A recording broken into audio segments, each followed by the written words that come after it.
Modern മെഡിസിനിൽ ഏറ്റവും അധികം ഗവേഷണങ്ങൾ നടക്കുന്നത് reverse ageing or anti ageing വിഭാഗത്തിലാണ്. ഒട്ടുമിക്ക ജീവിതശൈലി രോഗങ്ങൾക്കുമൊപ്പം അകാല വാർദ്ധക്യവും ഉണ്ടാവും. അതായത് പ്രമേഹവും പ്രഷറും ഹൃദ്രോഗവും ആർത്രൈറ്റിസും പോലുള്ള ജീവിതശൈലി രോഗങ്ങൾ ഉള്ളവരുടെ ശരീരത്തിൻ്റെ പ്രായം നമ്മുടെ ജനനദിവസം അനുസരിച്ചുള്ള പ്രായത്തിലും കൂടുതലായിരിക്കും. നിത്യയൗവനത്തിനും രോഗങ്ങൾ മാറ്റാനും സഹായിക്കുന്ന കണ്ടുപിടുത്തങ്ങൾക്കായി ശതകോടികളുടെ ഗവേഷണങ്ങളാണ് ലോകമെമ്പാടും നടന്നുകൊണ്ടിരിക്കുന്നത്. ഇത്തരം ശ്രമങ്ങൾ എവിടെ വരെ എത്തി നിൽക്കുന്നു? എന്ത് പുരോഗതിയാണ് ആധുനിക ശാസ്ത്രം നേടിയിരിക്കുന്നത്? അകാല വാർദ്ധക്യവും ജീവിതശൈലി രോഗങ്ങളും മാറ്റി ചെറുപ്പം വീണ്ടെടുക്കാൻ സാധിക്കുമോ? അതിനായി എന്താണ് ചെയ്യേണ്ടത്? ഒരു ഹെൽത്ത് ടിപ്പ് തരിക എന്നതിനുപരി ഈ രോഗത്തിൻ്റെ കാരണങ്ങളെയും രോഗം നേരത്തെ കണ്ടെത്താനുള്ള മാർഗങ്ങളെയും രോഗം ശരീരത്തെ എത്രമാത്രം ബാധിച്ചു എന്ന് മനസ്സിലാക്കാനുള്ള പരിശോധനാ രീതികളെയും മോഡേൺ മെഡിസിനിൽ ലഭ്യമായ ചികിത്സാ രീതികളെയും അവയുടെ ഗുണദോഷങ്ങളെയും പരിമിതികളെയും കുറിച്ച് അറിവ് നൽകുകയും ഒപ്പം തന്നെ ജീവിതശൈലിയുമായി ഈ രോഗങ്ങൾക്കുള്ള ബന്ധവും ജീവിതശൈലി ക്രമപ്പെടുത്തുന്നതിലൂടെ രോഗപ്രതിരോധവും രോഗമുക്തിയും എങ്ങനെ സാധ്യമാക്കാമെന്നും മനസ്സിലാക്കാൻ സഹായിക്കുക എന്നതാണ് ഇതിലൂടെ ലക്ഷ്യമിടുന്നത്. അതിനാൽ വീഡിയോ കുറച്ച് നീണ്ടുപോകാം. കൂടുതലായി ഈ രോഗത്തെക്കുറിച്ചും അത് എങ്ങനെയാണ് ആരോഗ്യത്തെ പ്രതികൂലമായി ബാധിക്കുന്നത് എന്നറിയാനും മനസ്സിലാക്കി അതിൽ നിന്ന് മോചനം നേടാനും ആഗ്രഹിക്കുന്നവർക്ക് വേണ്ടിയാണിത്. മരുന്ന് കഴിച്ചുകൊണ്ടിരിക്കുന്ന രോഗികൾ പരിശോധനകൾ നടത്തി ഡോക്ടറുടെ നിർദ്ദേശപ്രകാരം മാത്രമേ മരുന്നുകൾ കുറയ്ക്കുകയോ നിർത്തുകയോ ചെയ്യാവൂ എന്ന കാര്യം പ്രത്യേകം ഓർമ്മിക്കണം. റിവേഴ്സ് ഏജിങ് അല്ലെങ്കിൽ ആൻറ്റി ഏജിങ് അല്ലെങ്കിൽ അകാല വാർദ്ധക്യം മാറ്റി ചെറുപ്പം വീണ്ടെടുക്കുക, ഇതൊക്കെ പറയുമ്പോൾ നമ്മൾ ബേസിക്കലി നമ്മുടെ ബോഡി എങ്ങനെയാണ് ഉണ്ടാക്കിയിരിക്കുന്നതെന്ന് ആദ്യം അറിയണം. എന്നാലേ അതിനെ നമുക്ക് എങ്ങനെയാണ് കറക്റ്റ് ചെയ്യുന്നത്. ഒരു പ്രോബ്ലം വന്നാൽ അത് കറക്റ്റ് ചെയ്യണമെന്നുണ്ടെങ്കിൽ എന്തിൻ്റെ ആണേലും ഒരു ബേസ് അറിയണം. അപ്പം നമ്മളുടെ ഹ്യൂമൻ ബോഡി എന്ന് പറഞ്ഞു കഴിഞ്ഞ് കഴിഞ്ഞാൽ ഉണ്ടാകുന്നത് ബേസിക്കലി 2 ഹാഫ് സെൽസ്. അതായത് നമുക്കറിയാം നമ്മുടെ ബോഡിയിൽ 46 ക്രോമസോമാണുള്ളത്. അപ്പം 23 ക്രോമസോമുള്ള ബീജവും 23 ക്രോമസോമുള്ള അണ്ടവും. അപ്പം ബേസിക്കലി 2 ഹാഫ് സെൽസ് ആണെന്ന് പറയാതെ അത് കൂടി ചേർന്ന് ഒരു സൈഗോട്ട് ഉണ്ടാവും, ഒരു സെല്ലുണ്ടാവും. ഈ സെല്ലിൽ നിന്ന് ഡിവൈഡ് ചെയ്താണ് നമ്മളുടെ ബോഡി വലുതായി ആ 1 സെല്ല് ഡിവൈഡ് ചെയ്ത് ഒരു ബേബി ആയിട്ട് ഡെലിവറി ആകുന്നത്. അപ്പോൾ അതിൽ ഫസ്റ്റ് ഫേസിൽ ഈ ഇൻട്രായൂട്രൈൻ ലൈഫാണ്, ഗർഭാശയത്തിലുള്ള ജീവിതമാണ്. അത് ഏകദേശം 250 ദിവസമാണ്. ശരിക്കും 250 ദിവസമാണ് ഹ്യൂമൻ്റെ ഗർഭാശയത്തിലെ ജീവിതകാലം എന്ന് പറയുന്നത്. അതിൽ ആദ്യത്തെ സമയത്ത് നമ്മൾ എംബ്രിയോ എന്ന് പറയും. അതായത് ഒരു ഹ്യൂമൻ ഷേപ്പ് എത്തുന്നതിന് മുമ്പ് ഒരു 8 to 10 വീക്സ്, അതായത് നമ്മൾ പീരീഡ്സിൻ്റെ ലാസ്റ്റ് ഡേറ്റ് മുതൽ നോക്കുകയാണെങ്കിൽ 10 ആഴ്ചയാകുമ്പോൾ, അല്ലെങ്കിൽ പീരീഡ്സിൻ്റെ 15ാമത്തെ അല്ലെങ്കിൽ 14ാമത്തെ ദിവസമാണ് സ്റ്റാൻഡേർഡായിട്ട് നമ്മളുടെ എഗ്ഗ് പുറത്തു വരുന്നത്. അന്നാണല്ലോ നമ്മൾ ഈ ബീജസങ്കലനം നടന്ന് സൈഗോട്ട് ഉണ്ടാകുന്നത്. സൈഗോട്ട് ഉണ്ടായിക്കഴിഞ്ഞ് 8 ആഴ്ച, 2 മാസത്തെ വളർച്ച, അതായത് 2 ചന്ദ്രമാസങ്ങൾ. നമ്മളെപ്പോഴും മൂണിൻ്റെ സൈക്കിളിനെ വെച്ചാണ് 10 ചന്ദ്രമാസങ്ങളാണ്. 28 ദിവസമാണല്ലോ ഒരു ചന്ദ്രമാസം എന്ന് പറയുന്നത്. അപ്പോൾ ആ 210 ചന്ദ്രമാസങ്ങളാണ്. അപ്പോൾ അതിൽ 2 ആകുമ്പോഴേക്കാണ് ഒരു ഹ്യൂമൻ ഷേപ്പ് എത്തുന്നത് ബോഡിക്ക്, കൈയും കാലും മുഖവും കണ്ണും ഒക്കെ ഉണ്ടാകുന്നത്. അത് കഴിഞ്ഞ് കഴിഞ്ഞാൽ പിന്നെ അതിനെ ഫീറ്റസ് എന്നാണ് പറയുന്നത്. 2 മാസത്തെ വളർച്ച എത്തിക്കഴിഞ്ഞ് കഴിഞ്ഞാൽ, അതായത് ബീജസങ്കലനം കഴിഞ്ഞ് 2 മാസത്തെ ഓർ 10 ആഴ്ചത്തെ ഫ്രം ദ ലാസ്റ്റ് പീരിയഡ്സിൻ്റെ ഡേറ്റ് മുതൽ. അത് കഴിഞ്ഞ് അത് ഫീറ്റസ് ആയി. നെക്സ്റ്റ് ഫേസ് 2 എന്ന് പറയുന്നത് ഒരു കുഞ്ഞുണ്ടായി അതിൻ്റെ 25 വയസ്സ് വരെയുള്ള, നമ്മൾ 25 വയസ്സ് വരെയുള്ള വളർച്ചയുടെ കാലമാണ്. അതിനകത്ത് ചൈൽഡ്ഹുഡ് വരും, കുട്ടി ആയിരിക്കുന്നത്, പിന്നെ ടീനേജ്, അത് കഴിഞ്ഞ് കഴിഞ്ഞാൽ അഡൾട്ട് ലൈഫ്. അപ്പം ഇത്രയും കാര്യങ്ങളിലേക്ക് വന്നു കഴിഞ്ഞിട്ടാണ് ഒരാൾ, അപ്പോഴേക്കും ഏകദേശം നമ്മുടെ ആ ഒറ്റ സെല്ലിൽ തുടങ്ങിയ 2 ഹാഫ് സെല്ല് കൂടി ഒന്നായി അത് ഏകദേശം ഒരു 50 ട്രില്യൺ സെല്ലിലേക്ക് വളർന്നിട്ടുണ്ടാവുന്നുള്ള. അപ്പം അതാണ് ആ ഗ്രോത്ത് എന്ന് പറയുന്നത്. ഈ 50 ട്രില്യൺ ഏകദേശം എത്തുക എന്നുള്ളതാണ് അതിനകത്ത് വരുന്നത്. അത് കഴിഞ്ഞ് നിങ്ങളുടെ പിന്നത്തെ ഫേസ്, മൂന്നാമത്തെ ഫേസിലേക്ക് എത്തുകയാണ്. അവിടെ നമ്മൾ ഒരു 25 to 50 ഓർ ഇപ്പം നമുക്ക് വേണമെങ്കിൽ 60 എന്ന് പറയാം. ഇതാണ് നമ്മളുടെ അഡൾട്ട് യൂത്ത്ഫുൾനെസ് എന്ന് പറയുന്നത്, അതായത് വരുന്നത്. ഈ 25 എത്തുമ്പോൾ മുതൽ നമ്മൾ കറക്റ്റായിട്ട് നമ്മൾ ബോഡിയെ മെയിൻറ്റെയിൻ ചെയ്യുകയാണെങ്കിൽ നമുക്കതൊരു 50 വയസ്സ് 60 വയസ്സ് വരെ അത് മെയിൻറ്റെയിൻ ചെയ്ത് കൊണ്ടുപോകാൻ പറ്റും. പക്ഷേ നമ്മൾ ജീവിതശൈലി തെറ്റിക്കുകയാണെങ്കിൽ കൂടുതൽ കൊഴുപ്പടിഞ്ഞു കൂടും, അതുപോലെ തന്നെ മസിലും ബോണും വീക്കാകാനും തുടങ്ങും. അപ്പോൾ നമ്മളുടെ നമുക്ക് കറക്റ്റായിട്ടുള്ള എക്സസൈസും കറക്റ്റായിട്ടുള്ള ന്യൂട്രീഷനും ഒക്കെ വന്ന് 25 ഇയേഴ്സ് ആകുമ്പോഴേക്കും നല്ല പ്രൈം ഹെൽത്തിലേക്ക് വരാം. പിന്നെ ഒരു 25 years to 30 years or 35 years നമുക്കതിനെ മെയിൻറ്റെയിൻ ചെയ്തുകൊണ്ട് കൊണ്ടുപോകാൻ പറ്റും. അത് കഴിഞ്ഞ് കഴിഞ്ഞാൽ പിന്നെ പതുക്കെ അത് നാച്ചുറലി ഒരു ഡിറ്ററിയേഷൻ വരും. നമ്മുടെ ഈ ബോഡി ഒന്നും നമ്മളുടെ നേച്ചറിൽ ഒന്നിനും സ്റ്റാറ്റിക്കായിട്ട് നിൽക്കുന്നില്ല. നമ്മുടെ ബോഡി തന്നെ എവറി ഡേ ചേഞ്ച് ചെയ്തുകൊണ്ടിരിക്കുക. എല്ലാ ദിവസവും എല്ലാ മിനിറ്റിനും എല്ലാ സെക്കൻഡിനും കുറേ സെല്ലുകൾ നശിച്ചുകൊണ്ടിരിക്കുന്നത്, പുതിയത് വന്നുകൊണ്ടിരിക്കുക. അപ്പോൾ ഒരു മിനിറ്റ് പോലും നമ്മളുടെ ബോഡി സ്റ്റാറ്റിക്കായിട്ട് നിൽക്കുന്നില്ല. ഇപ്പം ഉള്ള നമ്മളല്ല നാളത്തെ നമ്മൾ. അപ്പോൾ അത് നമുക്ക് തന്നെ അറിയാം. ഒരു ദിവസം നമുക്ക് തലവേദന ഉണ്ടാവും, പിറ്റേ ദിവസം തലവേദന മാറിയെന്നിരിക്കും. ഓരോ ദിവസം കോൾഡ് വന്നു, ഒരാഴ്ച കഴിയുമ്പോഴേക്കും കോൾഡ് മാറും. കറക്റ്റായിട്ട് നമ്മുടെ ഇമ്മ്യൂൺ സിസ്റ്റം അതിനെ മാറ്റിയിട്ടുണ്ടാവും, നമ്മുടെ ഇമ്മ്യൂൺ സിസ്റ്റം സ്ട്രോങ് ആണെങ്കിൽ. അന്ന് പറഞ്ഞതുപോലെ ഒരു ദിവസം ഉള്ളതോ ഈവൻ ഒരു മിനിറ്റിൽ വെച്ച് നമ്മളിത് ചേഞ്ച് ചെയ്തുകൊണ്ടിരിക്കുക, നമ്മുടെ ബോഡിയും നമ്മുടെ സെല്ലുകളൊക്കെ. അപ്പം നമ്മൾ പിന്നെ അതാണ് നമുക്ക് നിലനിർത്തിക്കൊണ്ട് പോകാമെന്ന്. പിന്നെ ഫേസ് 4 എന്ന് പറയുന്നത് നമ്മളുടെ ഓൾഡ് ഏജ്, സീനിയർ സിറ്റിസൺ, 60 വയസ്സ്. പണ്ടൊക്കെയാണ് ഒരു 50 വയസ്സാകുമ്പോൾ തന്നെ നമ്മൾ സീനിയർ സിറ്റിസൺ എടുക്കും. ഇപ്പോൾ ആണെങ്കിൽ നമ്മൾ കുറച്ചും കൂടെ ഒരു 60 വയസ്സ് ഒക്കെ വരെയും നമ്മൾ ആ ചെറുപ്പമൊക്കെ നിലനിർത്തിക്കൊണ്ട് പോകാം. അപ്പം ബേസിക്കലി നമ്മൾ കാണുന്നത് എന്താണെന്ന് ചോദിച്ചു കഴിഞ്ഞാൽ, നമ്മളിപ്പം ഒരു പരിധിവരെ നമ്മൾ ഹൈഡിങ് ഏജാണ്. നമ്മളൊരു 30 വയസ്സാകുമ്പോഴേക്കൊക്കെ തലയൊക്കെ നരച്ചു തുടങ്ങും. പക്ഷേ അതൊക്കെ നമ്മൾ ഡൈ ഒക്കെ ചെയ്ത് ബ്ലാക്ക് ആക്കിയും കൂടെ നിർത്തും. അത് ഈവൻ 80 വയസ്സിലും ഡൈ ചെയ്ത് നമുക്ക് മുടിയുടെ ഹെയറിൻ്റെ നിറമൊക്കെ നമുക്ക് ആർട്ടിഫിഷ്യലി കറുപ്പാക്കി വയ്ക്കാം. പക്ഷേ നമ്മുടെ ബോഡിയുടെ എത്രയാണെങ്കിലും ചേഞ്ച് ചെയ്തുകൊണ്ടിരിക്കും എന്നുള്ളതാണ്. അപ്പോൾ ഓൾഡ് ഏജ് എന്ന് പറയുമ്പോൾ നമ്മളൊരു 60 മുതൽ ഈവൻ അപ് ടു 120 ഒക്കെ വരെ ജീവിക്കുന്നവരുണ്ട്. ഈവൻ നമുക്ക് വെസ്റ്റേൺ കൺട്രീസിൽ നമ്മൾ ഏറ്റവും കൂടുതൽ ഏജ് വരെ വന്നിരിക്കുന്ന ഒരു 122. ഇനിയിപ്പം ലേറ്റസ്റ്റ് ആയിട്ട് വേറെ ആരെങ്കിലും റെക്കോർഡ് ബ്രേക്ക് ചെയ്തിട്ടുണ്ടോ എന്നറിയത്തില്ല. ഒരു ഫ്രഞ്ച് ലേഡിയാണ്.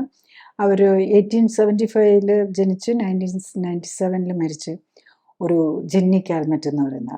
പക്ഷേ ഇന്ത്യയെ സംബന്ധിച്ചിടത്തോളം നമ്മൾ ഏറ്റവും റെക്കോർഡഡ് ആയിട്ടുള്ള ഏറ്റവും ഏജ്ഡ് ആയിട്ടുള്ളത് ഒരു സ്വാമി ഗണപതി സരസ്വതി എന്നുള്ള ഒരു സ്വാമിയാണ്. അദ്ദേഹം ജനിച്ചത് 1607, മരിച്ചത് 1887 ഡിസംബർ 27 ആണെന്നാണ്. ഓൾമോസ്റ്റ് 280 ഡേയ്സ് ജീവിച്ചിരുന്നു. അദ്ദേഹം വാരണാസിയിലാണ് ജീവിച്ചിരുന്നത്. നമ്മളുടെ ഈവൻ ബ്രിട്ടീഷ് എറയിലും ഒക്കെ റെക്കോർഡഡ് ആയിട്ടുണ്ട് അദ്ദേഹത്തിൻ്റെ ഡീറ്റെയിൽസ്. നെക്സ്റ്റ് നമ്മൾ മനസ്സിലാക്കേണ്ടത് എങ്ങനെയാണ് ഏജിങ് സംഭവിക്കുന്നത് എന്നുള്ളത്. നമ്മൾ ഈ ഒരു ഒറ്റ സെല്ലായി ഉണ്ടായപ്പോൾ സൈഗോട്ട് മുതൽ പിന്നെ ഏജിങ് എങ്ങനെ നടന്നുകൊണ്ടിരിക്കുക. Actually ageing every day. ഇപ്പം നമുക്കറിയാം, ഒരു വർഷം കഴിയുമ്പോഴേക്കും 2 വയസ്സാവും. 1 വയസ്സുള്ള കുട്ടിയല്ല 2 വയസ്സുള്ളത്. അല്ലെങ്കിൽ 17, പിന്നെ വളർന്ന് 17, 18 വയസ്സാകുമ്പോഴേക്കും ടീനേജ് ഓൾമോസ്റ്റ് ഇതിലേക്ക് വന്നു. ആ വ്യക്തിയും 25 വയസ്സുള്ള ആളും ഫുള്ളി ഗ്രോണപ്പും തമ്മിൽ വ്യത്യാസമുണ്ട്. സോ ഏജിങ് എന്ന് പറഞ്ഞു കഴിഞ്ഞാൽ ഫസ്റ്റ് ഡേ തന്നെ അതിന് പ്രോഗ്രസീവായിട്ട് നടന്നുകൊണ്ടിരിക്കുകയാണ്. അപ്പം ഇതിലെന്താണ് ഈ സംഭവിക്കുന്നത്? അപ്പം നമ്മൾ ആദ്യത്തെ വളർച്ചയാണ് നടക്കുന്നത് 25 ഇയേഴ്സ്. അത് കഴിഞ്ഞ് കഴിയുമ്പോഴാണല്ലോ നമുക്കൊരു 50-40 വർഷങ്ങൾ കഴിയുമ്പോഴാണല്ലോ നമ്മൾ ഈ ജീവിതശൈലി രോഗങ്ങൾ വന്നു തുടങ്ങുന്നത്. നമുക്ക് ഈ ഡയബറ്റീസും ഹൈപ്പർ ടെൻഷനും ഒക്കെ വരുന്നത് 10-50 വയസ്സിലാണ്. യൂഷ്വലി 50-ആം വയസ്സിലും 60-ആം വയസ്സിലും ഒക്കെയാണ് യൂഷ്വലി പണ്ടൊക്കെ വന്നിരുന്നത്. ഇപ്പോൾ പക്ഷേ പിള്ളേർ തന്നെ 20 വയസ്സും 30 വയസ്സും 25 വയസ്സും ഒക്കെ ആകുമ്പോഴേക്കും ഡയബറ്റീസും ഹൈപ്പർ ടെൻഷനും ഒക്കെ വരുന്നുണ്ട്. അതെന്തുകൊണ്ടാണെന്നുള്ളതാണ്. ബേസിക്കലി ഈ ജീവിതശൈലി രോഗങ്ങളും ഏജിങ്ങിൻ്റെയും കാരണം നമ്മളുടെ DNA, നമ്മുടെ ജനറ്റിക് മെറ്റീരിയലിൽ ഉണ്ടാകുന്ന ഡാമേജാണ്. ഈവൻ നമുക്കറിയാം ക്യാൻസറിൻ്റെ കാരണം നമ്മളുടെ DNA ഉണ്ടാകുന്ന ഡാമേജാണ്. ഇപ്പം നമ്മൾ DNA സ്റ്റഡി ജെനറ്റിക് സ്റ്റഡി നടത്തിയിട്ടാണ് ഏത് മരുന്ന് ട്രീറ്റ്മെൻറ്റിനായിട്ട് ഏത് മരുന്നാണ് തരേണ്ടതെന്ന് തീരുമാനിക്കുന്നത് പോലും മ്യൂട്ടേഷൻസ് ചെക്ക് ചെയ്ത് വെച്ചിട്ടാണ്. അപ്പം ബേസിക്കലി ഇതിൻ്റെ എല്ലാ രോഗങ്ങളുടെയും കാരണം തന്നെ ഈ നമ്മളുടെ ജെനറ്റിക് മെറ്റീരിയൽ വരുന്ന ചേഞ്ചസാണ്. നമ്മളുടെ ഈ ജേം സെൽസ്, അതായത് എഗ്ഗും സ്പേമും ആകാനുള്ള സെല്ലുണ്ടല്ലോ, അതിൽ തന്നെ മ്യൂട്ടേഷൻസ് വന്നു കഴിഞ്ഞാൽ അത് ജെനറ്റിക് ഡിസീസായിട്ട് മാറും. ഇതല്ല സ്പേമിൻ്റെയും എഗ്ഗിൻ്റെയും സെല്ലില്ല, ജേം സെൽസിലൊന്നുമില്ല. നമ്മളുടെ ലിവറിലെ സെല്ലിലാണ് ഡാമേജ് വരുന്നതെങ്കിൽ ലിവറിനായിരിക്കും രോഗം വരുന്നത്. അതുപോലെ ഇപ്പം നമ്മളുടെ ഫൈബ്രോബ്ലാസ്റ്റ് എന്നൊക്കെ പറയുന്ന ഈ കൊളാജനൊക്കെ ഉണ്ടാക്കുന്ന സെല്ലിലാണ് ഡാമേജ് വരുന്നതെങ്കിൽ അത് ഓട്ടോഇമ്മ്യൂൺ ഡിസീസ്, അങ്ങനെ പല രീതിയിൽ വരാം. അപ്പം ബേസിക്കലി നമ്മളുടെ ഈ സ്റ്റെം സെൽസ് ഉണ്ട്, നമ്മൾ ഡെയിലി ഓരോ നമ്മളുടെ സെല്ലിനും ഒരു ലൈഫ് സ്പാൻ ഉണ്ട്. അത് ഓരോ ബോഡിയിലെ പാർട്ട് അനുസരിച്ചും മാറിക്കൊണ്ടിരിക്കും.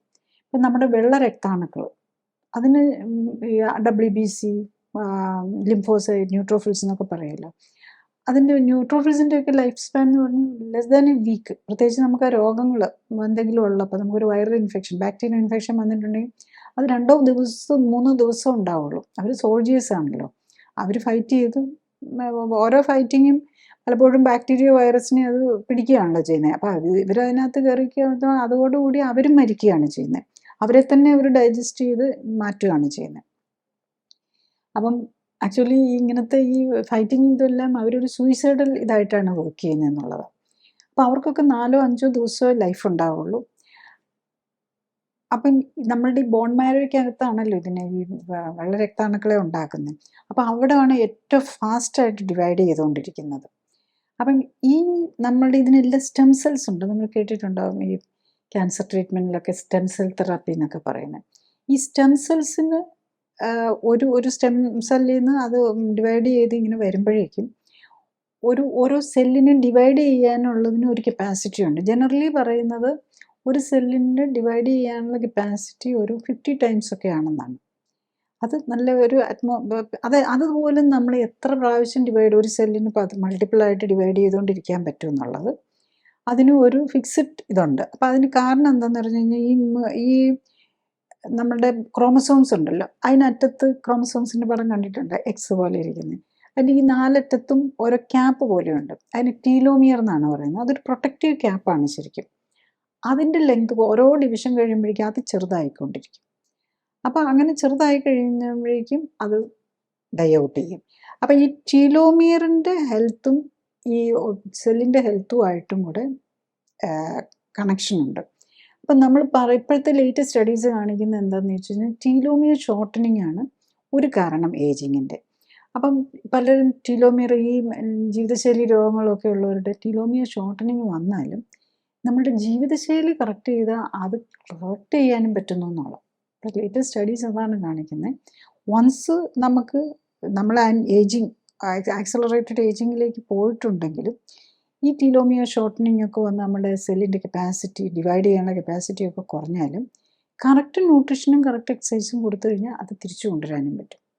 പക്ഷേ അത് ചെയ്തില്ലെങ്കിൽ എന്ത് പറ്റും?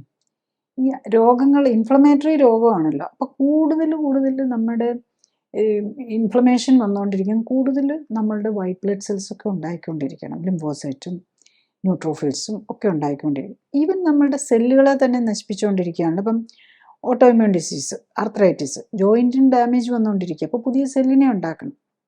ഈവൻ നമ്മുടെ ലങ്സിനൊരു റെസ്പിറേറ്ററി ഇൻഫെക്ഷൻ വന്നു, തൊണ്ടയിലൊരു ഇത് വന്നു, അപ്പം നമ്മളുടെ ആ സെല്ലുകൾക്കൊക്കെ ഡാമേജ് വന്നുകൊണ്ടാണ് നമ്മൾ ഈ ഫീൽ ചെയ്യുന്നത്, നമുക്ക് ആ അസ്വസ്ഥതയും പെയിനും ഒക്കെ തോന്നുന്നത്. അപ്പോൾ അതിനെ റീപ്ലേസ് ചെയ്ത് പുതിയ സെല്ലുകൊണ്ടാണ് നമ്മുടെ സ്റ്റെം സെൽസാണ് വീണ്ടും എടുത്ത് യൂസ് ചെയ്തുകൊണ്ടിരിക്കുക. അപ്പം നമ്മളുടെ ഈ സ്റ്റെം സെൽസിനൊക്കെ ഒരു ലിമിറ്റുണ്ട്. അത് നമ്മൾ ഫിക്സ്ഡാണ്, ഏകദേശം 25 ഇയേഴ്സ് ആകുമ്പോഴേക്കും ഏകദേശം അതൊക്കെ ഫിക്സ്ഡാണ്. പക്ഷേ അതിന് വീണ്ടും റീപ്ലനിഷ് ചെയ്യാനുള്ള ഡിവൈഡ് ചെയ്യാനുള്ള കപ്പാസിറ്റി ഉണ്ട്. അതെല്ലാം ഡിപ്പെൻസ് ഓൺ നമ്മുടെ ന്യൂട്രീഷണൽ സ്റ്റാറ്റസ്. നമുക്ക് ഡിവൈഡ് ചെയ്യുകയും പുതിയ സെല്ലിനെ ഉണ്ടാക്കുകയും ചെയ്യണമെങ്കിൽ നമുക്ക് ന്യൂട്രീഷൻ വേണം. നമ്മൾ കഴിക്കുന്ന ഭക്ഷണമാണ് നമ്മുടെ ബോഡിയായിട്ട് മാറുന്നത്. നമ്മുടെ ജെനറ്റിക്ക് നമ്മുടെ ഒരു മെഷീനറിയുടേതാണെങ്കിൽ നമുക്കൊരു പ്രോട്ടോക്കോളും അല്ലെങ്കിൽ അതെങ്ങനെയാണ് വർക്ക് ചെയ്യേണ്ടതെന്നൊരു ഇതുണ്ടല്ലോ. അതാണ് നമ്മളുടെ ഓരോ സെല്ലിനെയും ഓരോ സ്റ്റെം സെല്ലിനകത്തും നമ്മളുടെ ജെനറ്റിക് മെറ്റീരിയൽ ഉണ്ട്. അതനുസരിച്ച് നമ്മൾ ന്യൂട്രീഷൻ കൊടുത്തു കഴിഞ്ഞാൽ അത് കറക്റ്റ് ചെയ്തുകൊണ്ടിരിക്കും. അപ്പം ന്യൂട്രീഷണൽ ഡെഫിഷ്യൻസി വരുമോ, ടോക്സിൻസ് വരുമോ? ടോക്സിൻസ് എന്ന് പറഞ്ഞു കഴിഞ്ഞാൽ ബാക്ടീരിയയും വൈറസും ഒക്കെ ടോക്സിനാണ്. അതുപോലെ നമ്മൾ കഴിക്കുന്ന ആൽക്കഹോള്, സ്മോക്കിങ്ങിലെ ടൊബാക്കോയിൽ നിന്ന് വരുന്നത്, അതുപോലെ നമ്മുടെ എയറിലുള്ള ഈ ഫ്യൂംസും ഇങ്ങനെ എന്താണ് സോ മെനി എയറിലുള്ള പൊള്യൂഷൻസും, എയർ പൊള്യൂഷൻ, അതുപോലെ വാട്ടർ പൊള്യൂഷൻ, ഇതെല്ലാം ടോക്സിനായിട്ടാണ് വരുന്നത്. പിന്നെ അതുപോലെ നമ്മൾ ഫുഡിനകത്ത് വരുന്ന കളറ്, പ്രിസർവേറ്റീവ്സ്, ഇതെല്ലാം ടോക്സിനാണ്. ഇതെല്ലാം കൂടുന്നതനുസരിച്ച് നമ്മളുടെ ബോഡിയിൽ സെൽസ് ഡാമേജ് ആയിക്കൊണ്ടിരിക്കും. അതനുസരിച്ച് നമ്മൾ കൂടുതൽ കൂടുതൽ സെല്ലിനെ ഉണ്ടാക്കിക്കൊണ്ടിരിക്കും. ബോഡി എങ്ങനെയും അത് കറക്റ്റ് ചെയ്തുകൊണ്ട് പോകാൻ നോക്കും. അപ്പോൾ എന്തെന്ന് വെച്ചാൽ ഫൈനലി നമ്മളുടെ സ്റ്റെം സെൽസ് എല്ലാം തീർന്നു പോകുമ്പോഴാണ് നമ്മൾ ഈ ഓരോ രോഗത്തിലേക്ക് പോയി മരണത്തിലേക്ക് പോകുന്നത്. ഇപ്പോൾ നമുക്കറിയാം ഈ ക്യാൻസർ പേഷ്യൻസ് എല്ലാം മിക്കവാറും കാണുന്നത് എന്താണെന്ന് വെച്ച് കഴിഞ്ഞാൽ ക്യാൻസറിൽ നിന്ന് രക്ഷപ്പെട്ടാൽ അവസാനം അവർ രക്തം ഉണ്ടാക്കുന്ന സെല്ലില്ലാതെയോ, റെഡ് ബ്ലഡ് സെൽസ് തീർന്നു പോയി അനീമിക്കായോ, അല്ലെങ്കിൽ ഈ വൈറ്റ് ബ്ലഡ് സെൽസ് തന്നെ കുറഞ്ഞു പോയി മരിക്കുന്നതായിട്ടാണ് നമ്മൾ കാണുന്നത്. അതായത് ആ രോഗത്തിൽ നിന്ന് മാറിയാലും. ഇപ്പോൾ നമുക്കറിയാം ബ്ലഡ് ക്യാൻസർ പേഷ്യൻസിന് പലപ്പോഴും ബ്ലഡ് ക്യാൻസർ എന്ന് പറഞ്ഞാൽ നമ്മുടെ ഇമ്മ്യൂൺ സെൽസ്, നമ്മുടെ വെള്ള രക്താണുക്കൾക്ക് വരുന്ന രോഗമാണ്. അതായത് അത് ഓവറായിട്ട് ഡിവൈഡ് ചെയ്യുക, അതിന് ഫങ്ഷണൽ കപ്പാസിറ്റി ഇല്ലെന്നാവും. അതുകൊണ്ട് നമ്മുടെ ബോഡി കൂടുതൽ ഉണ്ടാക്കും. അവസാനം ഇതൊന്നും വർക്കും ചെയ്യൂല. അപ്പം മിക്കവാറും അവരൊക്കെ ഇപ്പം ബ്ലഡ് ക്യാൻസർ പേഷ്യൻസ് ഒക്കെ മരിക്കുന്ന എന്തെങ്കിലും ഇൻഫെക്ഷൻ പിടിച്ചിട്ടായിരിക്കും. പിന്നെ ഫൈനലി ബ്ലഡ് ക്യാൻസറൊക്കെ മാറ്റാൻ പറ്റി കൗണ്ടൊക്കെ കുറവായിരിക്കും, അവസാനം കൗണ്ട് കുറഞ്ഞു പോയിട്ടായിരിക്കും.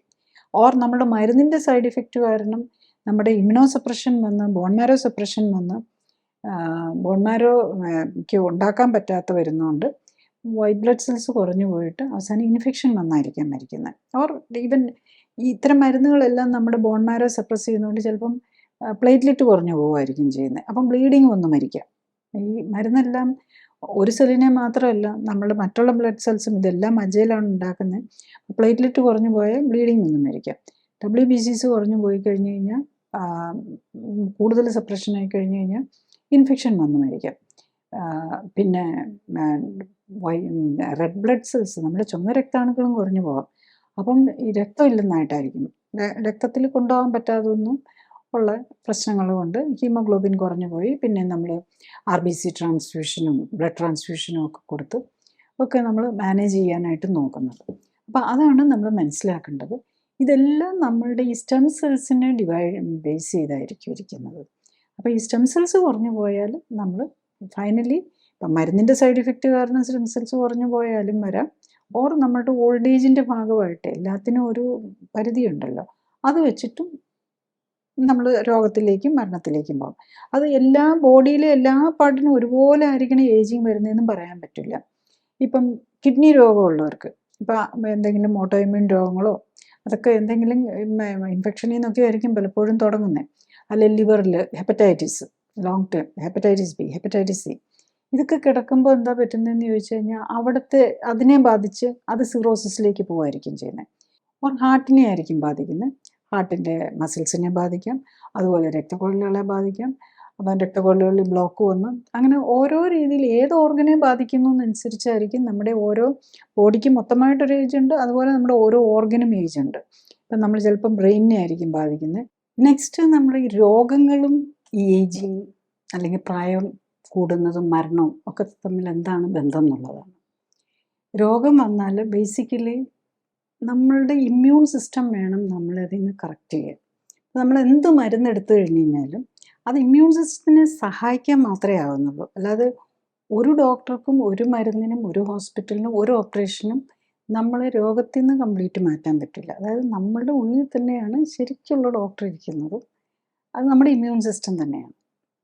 അപ്പം ബേസിക്കലി നമ്മളൊരു ആൻറ്റിബയോട്ടിക് എടുക്കുന്നത് എന്താണെന്ന് വെച്ചാൽ നമ്മുടെ ഇമ്മ്യൂൺ സിസ്റ്റത്തിനെ സഹായിക്കുക. കുറേ വൈറസും അറ്റാക്കേഴ്സും ഉണ്ട്, അല്ലെങ്കിൽ നമ്മുടെ വൈറ്റ് ബ്ലഡ് സെൽസിനെ, വെളുത്ത രക്താണുക്കളെ സഹായിക്കുക. അവർ പിടിക്കാൻ പോകുന്നതിൻ്റെ കൂടെ ആൻറ്റിബയോട്ടിക്സും കൂടെ ഇത് ചെയ്യും.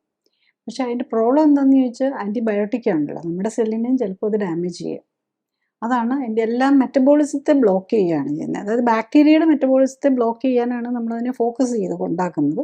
പക്ഷേ ചിലപ്പോൾ നമ്മുടെ തന്നെ സെല്ലിനെ അത് ബ്ലോക്ക് ചെയ്ത് ചിലപ്പോൾ നമ്മുടെ ലിവറിനെയും അല്ലെങ്കിൽ കിഡ്നിയൊക്കെയാണ് എപ്പോഴും നമുക്കറിയാമല്ലോ. പലപ്പോഴും ഈ മരുന്നിൻ്റെ സൈഡ് ഇഫക്റ്റായിട്ട് കിഡ്നി ഡാമേജ് വരാം, ലിവർ ഡാമേജ് വരാം, അല്ലെങ്കിൽ ന്യൂറോളജിക്കൽ ഡാമേജ് വരാം. ഇതൊക്കെയാണ് ഏറ്റവും കൂടുതലായിട്ട് വരാറുള്ളത്.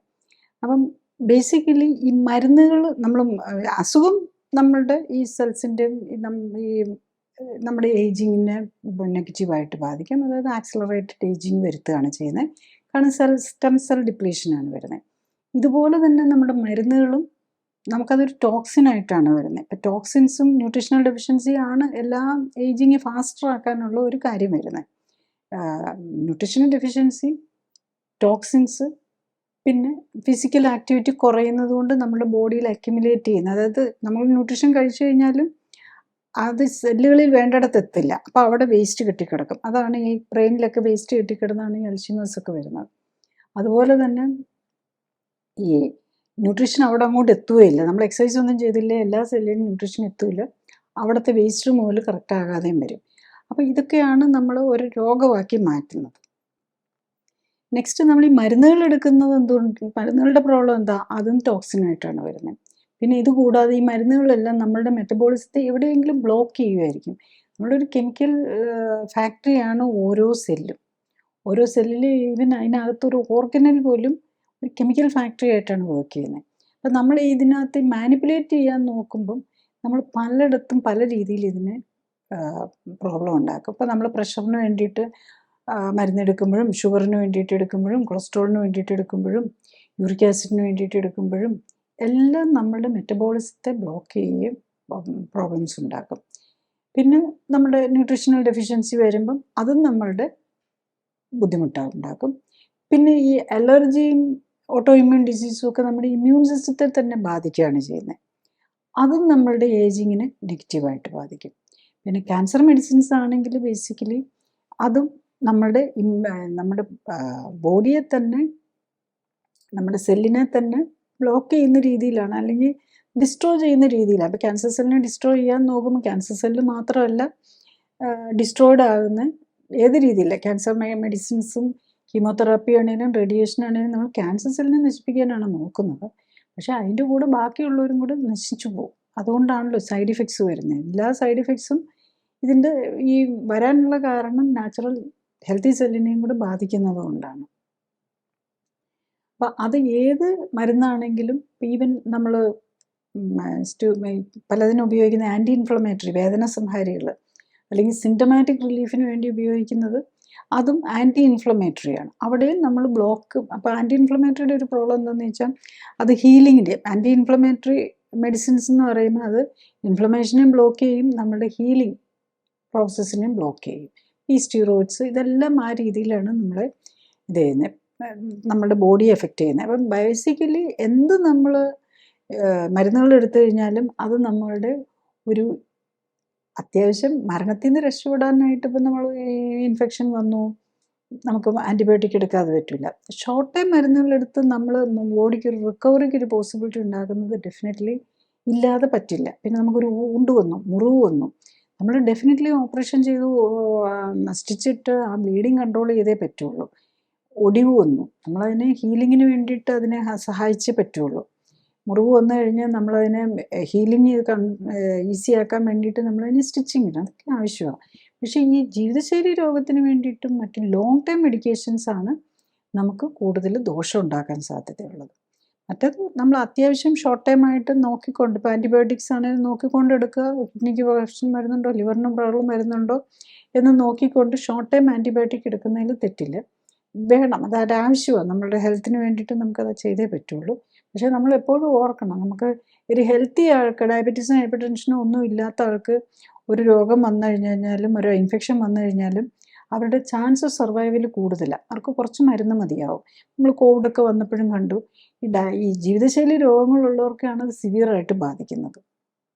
പിന്നെ ഈവൻ സർജറി എടുത്തു കഴിഞ്ഞാലും, സർജറി ആണെങ്കിലും സർജിക്കൽ കോംപ്ലിക്കേഷൻസ് വരുന്നത് എപ്പോഴും ജീവിതശൈലി രോഗങ്ങളുള്ളവർക്ക് കോംപ്ലിക്കേഷൻസ് വരാറുള്ളൂ. കാരണം അവർക്കത് മാനേജ് ചെയ്യാൻ പറ്റുന്നില്ല. കാരണം അവരുടെ ബോഡി ഓൾറെഡി ഫൈറ്റ് ചെയ്തുകൊണ്ടിരിക്കുക. മറ്റ് പല കാര്യങ്ങളും ഇമ്മ്യൂൺ സിസ്റ്റം മറ്റു പലതിലും ഫൈറ്റ് ചെയ്തുകൊണ്ടിരിക്കുന്നവരിന് അവർക്കതിൽ ഫോക്കസ് ചെയ്യാൻ പറ്റാതെ വരും. അപ്പോൾ അതുകൊണ്ട് തന്നെ നമ്മൾ ഏത് സർജറി എടുത്തു കഴിഞ്ഞാലും നമ്മളൊരു കാര്യം മനസ്സിലാക്കണം, നമ്മുടെ ഏതെങ്കിലും പാർട്ടിനെ റിമൂവ് ചെയ്യുകയാണ് ചെയ്യുന്നത്. എന്തെങ്കിലും വെച്ച് പിടിപ്പിക്കുകയാണെങ്കിൽ അത് നമ്മൾ പ്ലാസ്റ്റിക് സർജറി എന്ന് പറയും. അല്ലെങ്കിൽ നമ്മൾ എന്തെങ്കിലും ആർട്ടിഫിഷ്യൽ ഇട്ട് കഴിഞ്ഞ് കഴിഞ്ഞാൽ ഇപ്പോൾ സ്റ്റെൻറ്റ് ഇടുന്നു, അല്ലെങ്കിൽ നമ്മൾ പേസ് മേക്കർ വയ്ക്കുന്നു.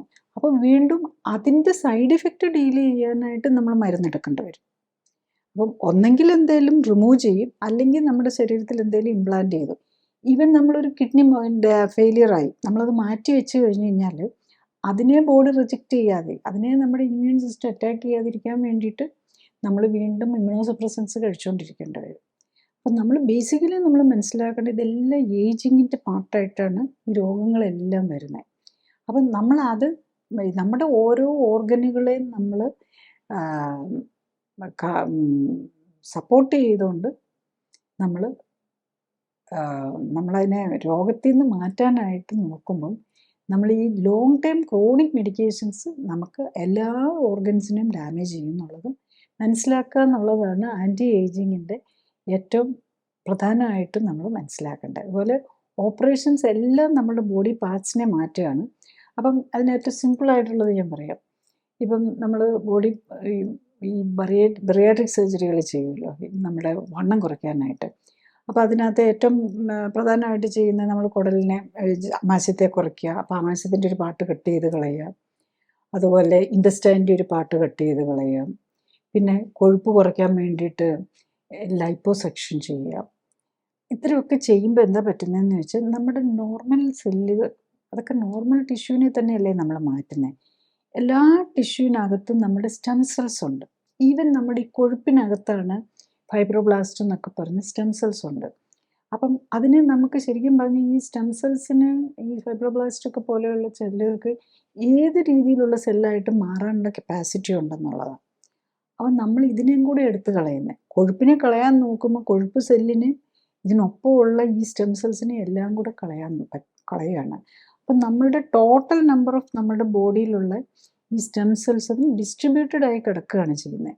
അപ്പോൾ അത് കുറഞ്ഞു പോവുകയാണ്. അതിന് നമ്മുടെ ബോഡിക്ക് പല കപ്പാസിറ്റി ഉണ്ട്. അതിന് എവിടെയുള്ളതിനെ ആണെങ്കിലും നമുക്കതിനെ വേറൊരു ആവശ്യം ഉള്ളിടത്തേക്ക് മാറ്റാനും ഒക്കെ ഉണ്ട്. നമുക്ക് ഇന്ന് നമ്മുടെ ബോഡിയെക്കുറിച്ചോ നമ്മുടെ ലൈഫിനെക്കുറിച്ചോ ഉള്ള നോളജ് വളരെ തുച്ഛമാണെന്ന് ഓർക്കണം. എല്ലാവരും കരുതും മോഡേൺ സയൻസ് എല്ലാം ഡോക്ടേഴ്സ് എല്ലാം ചെയ്യാൻ പറ്റും, എല്ലാം അറിവുണ്ടെന്ന്. ബേസിക്കലി നമ്മളുടെ അറിവെന്നൊക്കെ പറഞ്ഞു കഴിഞ്ഞാൽ വളരെ ലിമിറ്റഡ് ആണ്. ഇപ്പോൾ ഡോക്ടേഴ്സിൻ്റെ അറിവെന്ന് പറഞ്ഞു കഴിഞ്ഞാൽ മരുന്ന് എങ്ങനെ ഉപയോഗിക്കണം, സർജറി എങ്ങനെ ചെയ്യണം, ഇതാണ് ഞങ്ങൾ പഠിക്കുന്നത് ബേസിക്കലി. അപ്പം മരുന്നും സർജറിക്കും ഒത്തിരി സൈഡ് എഫക്ട്സും ഉണ്ട്. അതിനപ്പുറത്തേക്കും കൂടെ കുറേ കാര്യങ്ങളുണ്ട്. നമ്മുടെ ലൈഫ് സയൻസ് നമ്മൾ കുറേ കൂടെ നമ്മൾ കറക്റ്റായിട്ട് യൂസ് ചെയ്ത് അതിനെ മനസ്സിലാക്കി എടുത്തു കഴിഞ്ഞാൽ നമുക്ക് ഒത്തിരി നാച്ചുറൽ വേയിൽ തന്നെ കറക്റ്റായിട്ട് കാര്യങ്ങൾ നമ്മുടെ ഹെൽത്ത് മെയിൻറ്റെയിൻ ചെയ്യാമെന്നും ഈവൻ ഞങ്ങളുടെ യൂത്ത്ഫുൾനെസ് മെയിൻറ്റെയിൻ ചെയ്യാമെന്നുള്ളതാണ്. ഈ ആൻറ്റി ഏജിങ്ങും ഈ ഹൈഡ് ഏജിങ് അല്ലെങ്കിൽ കോസ്മെറ്റിക്സും തമ്മിലുള്ള വ്യത്യാസവും കൂടെ നമ്മൾ അറിയണം. ഇപ്പം നമ്മൾ ഹൈഡ് ചെയ്യാനായിട്ട് കോസ്മെറ്റിക്സ് ഉപയോഗിക്കും, കോസ്മെറ്റിക് സർജറി ഉപയോഗിക്കും. അതും നമ്മുടെ ഏജ് കുറയ്ക്കുന്നില്ല, നമ്മുടെ ബോഡിയുടെയോ ഒരു ബോഡി പാർട്ടിൻ്റെ ഏജ് കുറയ്ക്കുന്നില്ല. ആക്ച്വലി ഇതിൻ്റെ ഈ കെമിക്കൽസും അല്ലെങ്കിൽ കോസ്മെറ്റിക് സർജറിയിലും കുറേ റിമൂവലാണ് വരുന്നത് എപ്പോഴും. അപ്പോൾ അതൊക്കെ നമ്മുടെ ഏജിങ് കൂട്ടത്തേ ഉള്ളൂ. നമ്മൾ കണ്ടാൽ ഏജ് കുറഞ്ഞ പോലെ ഇരിക്കും. അപ്പോൾ നമ്മൾ കോസ്മെറ്റിക്സ് നമ്മൾ ഏറ്റവും പ്രധാനം ഏറ്റവും ഫാസ്റ്റായിട്ട് അല്ലെങ്കിൽ ഏറ്റവും ഇമ്പാക്റ്റ് വരുത്തുന്നത് ഹെയർ ഡൈ ഉപയോഗിക്കുമ്പോഴാണ്. ഇതൊക്കെ ചെയ്യുമ്പം ഭയങ്കര ഇമ്പാക്റ്റാണ് വരുന്നത്. പക്ഷേ അത് നമ്മളുടെ ബോഡിയെ നെഗറ്റീവായിട്ടാണ് ബാധിക്കുന്നത്. ഇപ്പം നമുക്ക് ലേറ്റസ്റ്റ് സ്റ്റഡീസ് എല്ലാം കാണിക്കുന്നത് ഈ ഹെയർ ഡൈ, ഹെയർ സ്ട്രൈറ്റ് നമ്മൾ കരുതും ഇതെല്ലാം ഹെയറിലല്ലേ, അതിന് ജീവനില്ലാത്തതാണ്, അതിന് വേദനയില്ലല്ലോ, അതുകൊണ്ട് അതിന് ജീവനില്ലാത്തതാണല്ലോ, അതിന് എന്തും ചെയ്യാമെന്നാണ് എല്ലാവരും നമ്മളിതുവരെ നമ്മൾ കരുതിയിരുന്നത്. പക്ഷേ അങ്ങനെയല്ല. നമ്മൾ ഹെയറിൽ എന്ത് ചെയ്താലും അതിൻ്റെ ഇമ്പാക്റ്റ് ഹെയർ ഫോളിക്കിളിലേക്ക് വരും. ഈവൻ നമ്മൾ ആ കെമിക്കൽസൊക്കെ അതിലേക്ക് ഇറങ്ങിച്ചെല്ലും. കാരണം ഈ ഹെയർ ഫോളിക്കിൾ അതിനൊരു ടണൽ പോലെയാണ്. അവിടെ നമ്മൾ ഹെയറിൻ്റെ വളരെ സർക്കുലേഷൻ ഏറ്റവും കൂടുതൽ ഏറ്റവും ഫാസ്റ്റസ്റ്റ് ഡിവൈഡിങ് സെല്ലാണ്. ജസ്റ്റ് ലൈക്ക് നമ്മുടെ ബോൺ മാരോ പോലെ തന്നെ, മജ്ജ പോലെ തന്നെയാണ് ഏറ്റവും ഫാസ്റ്റായിട്ട് ഡിവൈഡിങ് സെല്ലാണ് ഹെയർ ഫോളിക്കിൾ സെൽസ്. അതുകൊണ്ട് തന്നെ അതാണല്ലോ നമ്മൾ ക്യാൻസർ ട്രീറ്റ്മെൻ്റ് ഒക്കെ എടുക്കുമ്പോൾ ഹെയർ പോവുക എന്നുള്ളത് മുടി കൊഴിഞ്ഞു പോകുന്നതല്ലേ ഒരു വലിയൊരു സൈഡ് ഇഫക്റ്റ് ആയിട്ട് കാണുന്നത്. അത് കാരണം ഫാസ്റ്റ് ഡിവൈഡിങ് സെല്ലിനെ അല്ല, ക്യാൻസർ സെല്ലിനെ ഫാസ്റ്റ് ഡിവൈഡിങ്ങാണ്. അപ്പോൾ അതിനെ അറ്റാക്ക് ചെയ്യാൻ നോക്കുമ്പോൾ നമ്മുടെ ബോഡിയിലെ ഫാസ്റ്റ് ഡിവൈഡിങ് സെല്ലിന് നശിക്കും. അതാണ് ബോൺ മാരോ മജ്ജയ്ക്ക് പ്രശ്നം വരിക, അതുപോലെ തന്നെ ഹെയർ ഫോൾ വരിക എന്നൊക്കെ പറയുന്നത് ചെയ്യുന്നത്. അതുപോലെ നമ്മളിപ്പോൾ ഈ ഹെയർ ഡൈ ഉപയോഗിക്കുമ്പോഴും ഹെയർ സ്ട്രൈറ്റനർ ഉപയോഗിക്കുകയൊക്കെ ചെയ്യുമ്പം ഡൈ നേരെ ഇതിലേക്ക് സ്വീപ്പ് ചെയ്യും. ഹെയർ സ്ട്രൈറ്റനറിന് വേണ്ടിയിട്ടാണെങ്കിലും അതിനെ ഇങ്ങനെ മാനേജ് ചെയ്യുമ്പം കുറേ കെമിക്കൽസ് ഉള്ളിലേക്ക് പോകും. ഈവൻ അത് കഴിഞ്ഞിട്ട് ഈ തേച്ച് പിടിപ്പിച്ചിട്ട് നമ്മളൊരു ചൂടാക്കുകയാണല്ലോ ചെയ്യുന്നത്. അപ്പോൾ അതിനകത്തുനിന്ന് പുറത്തേക്ക് വരുന്ന കെമിക്കൽസ് കോസ്മെറ്റിക് ട്രീറ്റ്മെൻറ്റിന് വിധേയമാകുന്ന രോഗി ബ്യൂട്ടി കെയറിന് വേണ്ടിയിട്ട് വരുന്നവർ മാത്രമല്ല, ഈവൻ ബ്യൂട്ടീഷ്യൻ അതിനെ ചെയ്യുന്നവർക്ക് പോലും ക്യാൻസർ പോസിബിലിറ്റി വർദ്ധിക്കുന്നു എന്നാണ് ഇപ്പോൾ കാണുന്നത്. അപ്പോൾ അതിനാണ് ഫോമാൽഡിഹൈഡ് എന്നുള്ളൊരു സാധനം പുറത്തു വരുന്നത്. ഇപ്പോൾ ഫോമാൽഡിഹൈഡ് ഉള്ളത് പാടില്ല എന്ന് വെച്ചു, പക്ഷേ അതിന് പകരം വേറെ കെമിക്കൽ വന്നു. ഇപ്പോൾ അത് പറയുന്നത് ആ കെമിക്കൽ ഈവൻ കിഡ്നി ഫെയിലിയർ വരെ ഉണ്ടാക്കാവുന്ന ഫ്യൂ സ്റ്റഡീസ് വന്നു. അപ്പോൾ അതുകൊണ്ട് നമ്മൾ കോസ്മെറ്റിക്സ് ഉപയോഗിക്കുമ്പോൾ ഹെയർ ഡൈ ഉപയോഗിക്കുന്നവരും പ്രത്യേകം ശ്രദ്ധിക്കുക. ഹെയർ ഡൈ കാരണം ഹെയർ ട്രീറ്റ്മെൻറ്റ്, കെരാറ്റിൻ ട്രീറ്റ്മെൻറ്റ് എന്നൊക്കെ പറഞ്ഞിട്ടുണ്ടല്ലോ, ഇതൊക്കെ ക്യാൻസർ പോസിബിലിറ്റി വർദ്ധിപ്പിക്കുകയാണ്. ഇപ്പം പ്രത്യേകിച്ച് ഇപ്പം ലേഡീസിലൊക്കെ ഈ uterine cancer, ovarian cancer, breast cancer ഇതിനെല്ലാം പോസിബിലിറ്റി കൂട്ടും. പിന്നെ ഈ ഹെയർ ഡൈ ആണെങ്കിൽ ബ്ലാഡർ ക്യാൻസർ, ആണുങ്ങളിലാണെങ്കിൽ പ്രോസ്റ്റേറ്റ് ക്യാൻസർ, ഇതിനെല്ലാം പോസിബിലിറ്റി കൂട്ടും എന്നുള്ള കാര്യങ്ങളും കൂടെ നമ്മൾ ഓർക്കണം. അപ്പം നമ്മൾ എന്ത് കോസ്മെറ്റിക് എന്ത് നമ്മളുടെ ദേഹത്ത് അപ്ലൈ ചെയ്യുന്നു, ഇതെല്ലാം അപ്പിയറൻസിൽ നമ്മൾ ചെറുപ്പമാകാനായിട്ട് ഇപ്പോൾ കോസ്മെറ്റിക്സ് മുഖത്ത് ഇതിട്ടു, ചുളിവൊക്കെ ഡെഫിനറ്റ്ലി മറക്കാനായിട്ട് ഹെൽപ്ഫുള്ളാണ്. ഇമ്മീഡിയറ്റ്ലി നോക്കുമ്പോൾ ഒരു ഇമ്പാക്റ്റ് ഉണ്ടാക്കും. പക്ഷെ അത് നമ്മളുടെ സ്കിന്നിനകത്തോട് അബ്സോർബ് ചെയ്ത് നമ്മുടെ സ്കിന്നിൻ്റെ അതൊരു ടോക്സിൻ പോലെയാണ് വർക്ക് ചെയ്യുന്നത്. അപ്പം ലോങ് ടൈം നമ്മൾ ഇങ്ങനത്തെ ഇട്ട് കഴിയുമ്പോഴേക്കും നമ്മുടെ സ്കിന്നിൻ്റെ വ്രിങ്കിളിങ്ങും സ്കിന്നിൻ്റെ ഹെൽത്ത് കുറയുകയാണ് ചെയ്യുന്നതെന്ന് നമ്മൾ ഓൾവേസ് ഓർക്കണം. അപ്പം ലോങ് ടൈം ഇഫക്റ്റിന് ഈ കോസ്മെറ്റിക്സ് ഒക്കെ ആക്ച്വലി നെഗറ്റീവ് ഇമ്പാക്റ്റാണ് ഉണ്ടാക്കുന്നത്. ഈവൻ കോസ്മെറ്റിക് സർജറി, ഇപ്പം നമുക്കറിയാം ഏറ്റവും കൂടുതൽ കോസ്മെറ്റിക് സർജറി വരുന്നത് ഇതിലാണ്. ഫേസ് ലിഫ്റ്റിംഗ്, നെക്ക് ലിഫ്റ്റിംഗ്, ഇതൊക്കെയാണ് വരുന്നത്. അതിൽ നമ്മൾ കാണാത്ത സ്ഥലങ്ങളിൽ മുറിവിട്ട് അവിടെ ആ സ്കിന്നിനെ സ്ട്രെച്ച് ചെയ്യുകയാണ് ചെയ്യുന്നത്. ഫേസിനെ ലിഫ്റ്റ് ചെയ്യുക. അപ്പം നമ്മൾ നമ്മളുടെ ഹെയർ ലൈനിൻ്റെ അവിടെ മുറിവിട്ടിട്ട് അതിനെ ലിഫ്റ്റപ്പ് ചെയ്യുകയാണ്. ഇത് അങ്ങനെ കുറേ കാര്യങ്ങളാണ്, പല രീതിയിൽ അത് ചെയ്യുന്നുണ്ട്. പിന്നെ ഇപ്പം ചില പ്ലാസ്റ്റിക് മെറ്റീരിയൽസ് യൂസ് ചെയ്ത്, അല്ലെങ്കിൽ എത്രയാണെന്ന് പറഞ്ഞാൽ ഇനേർട്ട് സാധനങ്ങളാണ് ഉപയോഗിക്കുന്നതെന്ന് പറഞ്ഞു കഴിഞ്ഞാലും അതൊന്നും നമ്മുടെ ബോഡി ഇഫക്റ്റീവ് ആണോ അതിനെ എല്ലാം കണ്ടുപിടിക്കാനും അതിനെ പ്രിവെൻറ്റ് ചെയ്യാനും ഉള്ളൊരു മെത്തേഡ് ഉണ്ടാകും. ഈവൻ ബ്രസ്റ്റ് ഓഗ്മെൻറ്റേഷൻ സർജറി, ബ്രസ്റ്റിൻ്റെ വലിപ്പം കൂട്ടാൻ ചെയ്യുന്നത്, ഇതൊക്കെ അതിനകത്ത് ഇംപ്ലാന്റ് ചെയ്യുന്ന അതിനകത്തു നിന്നുള്ള സൈഡ് ഇഫക്റ്റ് വരാം. ചിലപ്പോൾ അതിനകത്തൊരു ലിക്വിഡും കൂടെ വെച്ചിട്ടാണ് അത് ഫില്ല് ചെയ്യുന്നത്. അപ്പോൾ ആ ലിക്വിഡ് ചിലപ്പോൾ ഊസ് ഔട്ട് ചെയ്തൊക്കെ കഴിഞ്ഞ് കഴിഞ്ഞാൽ പലപ്പോഴും ആ ഇംപ്ലാന്റ്മാറ്റിന് പല കോംപ്ലിക്കേഷൻസിലേക്കും പോകാറുണ്ട്. അപ്പം നമ്മൾ എപ്പോഴും ഓർക്കണം, അപ്പിയറൻസ് ഇമ്പ്രൂവ് ചെയ്യാൻ വേണ്ടിയിട്ട് നമ്മൾ എന്ത് നമ്മുടെ ബോഡിയിൽ ചെയ്താലും അതൊക്കെ നമുക്ക് നെഗറ്റീവ് ഇമ്പാക്റ്റും കൂടെ ഉണ്ടാക്കാം. പിന്നെ ചിലതരം ഓപ്പറേഷൻസ് ഉണ്ട്, ഫേസ് ലിഫ്റ്റിങ്ങിൻ്റെ ചില ത്രെഡിങ് എന്നൊക്കെ പറഞ്ഞ്, അതായത് ഒരു ത്രെഡ് പോലെയുള്ളൊരു സാധനം ഇൻസേർട്ട് ചെയ്യണം. അതൊക്കെ ഒരു 6 മാസത്തേക്കൊക്കെ നിൽക്കുകയുള്ളൂ. അപ്പോൾ അത് നമ്മുടെ ബോഡിക്ക് അല്ലെങ്കിൽ ഈവൻ ഫേഷ്യൽ സ്കിന്നിന് തന്നെ നെഗറ്റീവ് ഇമ്പാക്റ്റ് ഉണ്ടാക്കുന്നുണ്ട്. ഇതൊക്കെ നമുക്ക് ലോങ് ടൈം കോംപ്ലിക്കേഷൻസിലേക്ക് പോകാനുള്ള ചാൻസും കൂട്ടും എന്നുള്ളത് നമ്മൾ ഓർക്കണം. നെക്സ്റ്റ് നമ്മളുടെ ആൻറ്റി ഏജിങ്ങിൽ ഏറ്റവും ലേറ്റസ്റ്റ് ഡെവലപ്മെൻറ്റ് എന്താണെന്നുള്ളതാണ്. അപ്പം നമ്മളിപ്പം ശ്രമിച്ചുകൊണ്ടിരിക്കുന്നത് എന്താണെന്ന് ചോദിച്ചു കഴിഞ്ഞാൽ ഈ സ്റ്റെം സെൽസിനെ വെച്ച് ഓർഗൻസിനെ ഡെവലപ്പ് ചെയ്യാൻ വേണ്ടിയിട്ട്. അപ്പോൾ അതിൽ നമ്മുടെ സ്റ്റെം സെല്ല് വെച്ച് നമ്മുടെ ഹാർട്ടിനെ വളർത്തുക, അല്ലെങ്കിൽ കിഡ്നിയെ വളർത്തിയെടുക്കാനൊക്കെയുള്ള ശ്രമങ്ങളാണ് നടക്കുന്നത്. അതിലാണ് നമ്മളുടെ സെല്ലും കൂടെയൊക്കെ യൂസ് ചെയ്തുകൊണ്ട് നമ്മൾ പിഗിലും ഒക്കെയുള്ള പരീക്ഷണങ്ങളൊക്കെ നടത്തിക്കൊണ്ടിരിക്കുന്നത്. പിഗിൻ്റെ ഉള്ള കിഡ്നി ഉണ്ടാക്കി ഇംപ്ലാന്റ് ചെയ്ത് അങ്ങനെ കുറേ കാര്യങ്ങൾ ഈ സ്റ്റെം സെല്ല് യൂസ് ചെയ്തുകൊണ്ട് ഇത് ചെയ്യുന്നുണ്ട്. പിന്നെ അതുപോലെ സ്റ്റെം സെൽ തെറാപ്പി നോക്കുന്നുണ്ട്. ഈവൻ ലേറ്റസ്റ്റ് ആയിട്ട് നമ്മൾ കണ്ടുവരോ മകൻ്റെ ബ്ലഡ് എടുത്ത് അച്ഛൻ ഇഞ്ചെക്റ്റ് ചെയ്ത് കൊടുത്ത് ഏജിങ് കുറയ്ക്കാനൊക്കെ നോക്കുന്നു, പല പണികളുമൊക്കെ നോക്കുന്നുണ്ട്. അതിനൊന്നും പക്ഷേ നമ്മളൊരു നമുക്കങ്ങനെ ഒരു മേജറായിട്ടുള്ള ബ്രേക്ക് ത്രൂ ഒന്നും ഇതുവരെയും വന്നിട്ടില്ല. ഇതൊക്കെ നമ്മൾ എന്തൊക്കെ ഉപയോഗിച്ച് കഴിഞ്ഞ് കഴിഞ്ഞാലും കുറേ കാലം കഴിയുമ്പോഴേ അതിൻ്റെ സൈഡ് ഇഫക്റ്റ് നമുക്ക് മനസ്സിലാക്കാൻ പറ്റുള്ളൂ. പിന്നെ ഇപ്പം നമ്മൾ ഏറ്റവും ലേറ്റസ്റ്റ് ആയിട്ട് പിന്നെ വന്നിരിക്കുന്നത് ന്യൂറാലിങ്ക് ആണ്. ന്യൂറാലിങ്ക് വെച്ച് നമ്മൾ ഏതെങ്കിലും ന്യൂറോളജിക്കൽ പ്രോബ്ലംസ് വന്നിരിക്കുന്നവർക്ക് അതിനകത്തുനിന്ന് കറക്റ്റ് ചെയ്യാൻ, കണ്ണിന് കാഴ്ച പോയവർക്ക് അതൊക്കെ ശ്രമങ്ങൾ നടത്തുന്നുണ്ട്. അതൊക്കെ എത്ര വരെ വരും, അതിൻ്റെയൊക്കെ സൈഡ് ഇഫക്റ്റും ഒക്കെ അതൊക്കെ എന്തോരം പ്രാക്ടിക്കബിളി അപ്ലൈ ചെയ്യാൻ പറ്റും എന്നുള്ളത് നമുക്ക് കുറച്ച് നാളുകൾ കൊണ്ടേ പറയാൻ പറ്റുള്ളൂ. കാരണം ഒരു ഇംപ്ലാന്റ് ചെയ്ത് കഴിയുമ്പം എന്ത് സാധനവും ബോഡിയിൽ ഇംപ്ലാന്റ് ചെയ്ത് കഴിഞ്ഞാൽ അതിലേക്ക് ഈ നമ്മുടെ ഇമ്മ്യൂൺ സെൽസ് തന്നെ വന്ന് അതിനെ അറ്റാക്ക് ചെയ്യാൻ നോക്കും. അപ്പോൾ ഇനിഷ്യലി ഒരു റിസൾട്ട് കണ്ടു കഴിഞ്ഞ് കഴിഞ്ഞാലും അത് തന്നെ ഒരു 1 മന്തിൽ ഉണ്ടായിരുന്ന ആ റിസൾട്ട് 6 മാസം ആകുമ്പോഴേക്കും അത് നിലനിൽക്കണമെന്ന് നിർബന്ധമില്ല. അപ്പോൾ അതിൽ അങ്ങനെ പല ചലഞ്ചസ് അതിനകത്ത് വരുന്നുണ്ട്. പിന്നെ ഇപ്പം നമ്മൾ ഏറ്റവും ഇതിലായിട്ട് വളരെ എല്ലാവരും എക്സ്പെക്റ്റ് ചെയ്തുകൊണ്ടിരിക്കുന്നത് നമ്മളുടെ AI-യും ഹ്യൂമനോയിഡ് റോബോട്ടും ഒക്കെ വന്നു കഴിയുമ്പോൾ നമ്മളുടെ റോബോട്ടിലേക്ക് ഒരാളെ തന്നെ ഇൻ്റലിജൻസ്, നമ്മളുടെ ബുദ്ധിയും എല്ലാം അപ്ലോഡ് ചെയ്യാൻ പറ്റി അതിനെ ഒരു ഹ്യൂമനോയിഡ് റോബോട്ടിലേക്ക് ഇട്ടിട്ട് ഒരാൾ തന്നെ 8 10 എത്ര വേണേലും ആകാമെന്നുള്ള നില, അതായത് ആർട്ടിഫിഷ്യൽ നമ്മൾ ഒരാളുടെ തന്നെ ഒരു 10 ഹ്യൂമനോയിഡ് റോബോട്ട് ചിന്തിക്കാനും ഒക്കെ പറ്റുന്ന ഇതൊക്കെയാണ് ഓരോരുത്തരും പ്രതീക്ഷിക്കുന്നത്. പക്ഷേ എങ്ങും എത്തിയിട്ടില്ല ഇതൊന്നും. അതൊക്കെ നമ്മളുടെ പ്രതീക്ഷ. ഇപ്പോൾ 10 വർഷം കഴിഞ്ഞ് കഴിയുമ്പോഴേക്കും നമ്മുടെ AI ഒക്കെ ഡെവലപ്പ് ചെയ്ത് കഴിയുമ്പോൾ ഇന്നത്തെ രോഗം തന്നെ ആയിരിക്കണമെന്നില്ല. കാരണം നമ്മളുടെ തന്നെ ആവശ്യങ്ങൾ വരുന്നില്ലല്ലോ. റോബോട്ട്സ് വെരി ഇഫക്റ്റീവ് ആകുമ്പം മനുഷ്യൻ്റെ ആവശ്യകത തന്നെ, കാരണം ജോലി ചെയ്യാൻ എല്ലാം റോബോട്ട് ഉണ്ടാവും. അപ്പം നമ്മളുടെ ജോലി എന്തായിരിക്കും എന്നുള്ളതായിരിക്കും പിന്നെയുള്ള ഒരു കൺഫ്യൂഷൻ വരുന്നത്. നെക്സ്റ്റ് നമ്മളൊരു പ്രാക്ടിക്കൽ പോയിന്റ് ഓഫ് വ്യൂവിൽ ഇപ്പം നമ്മൾ കുറേ സയൻസൊക്കെ പറഞ്ഞു, പക്ഷെ അതുകൊണ്ട് എന്താ നമ്മളിതൊക്കെ അറിഞ്ഞുകൊണ്ട് നമുക്കെന്താ ഗുണം എന്നുള്ളതാണ്. ബേസിക്കലി ഒരു പ്രാക്ടിക്കൽ പോയിന്റ് ഓഫ് വ്യൂവിൽ നമ്മൾ നോക്കുമ്പം നമ്മൾക്ക് ഈ ജീവിതശൈലി രോഗങ്ങളുള്ളവർക്കെല്ലാം തന്നെ നമ്മുടെ ഈ ബോഡിയുടെ ഏജ് കൂടുതലായിരിക്കും.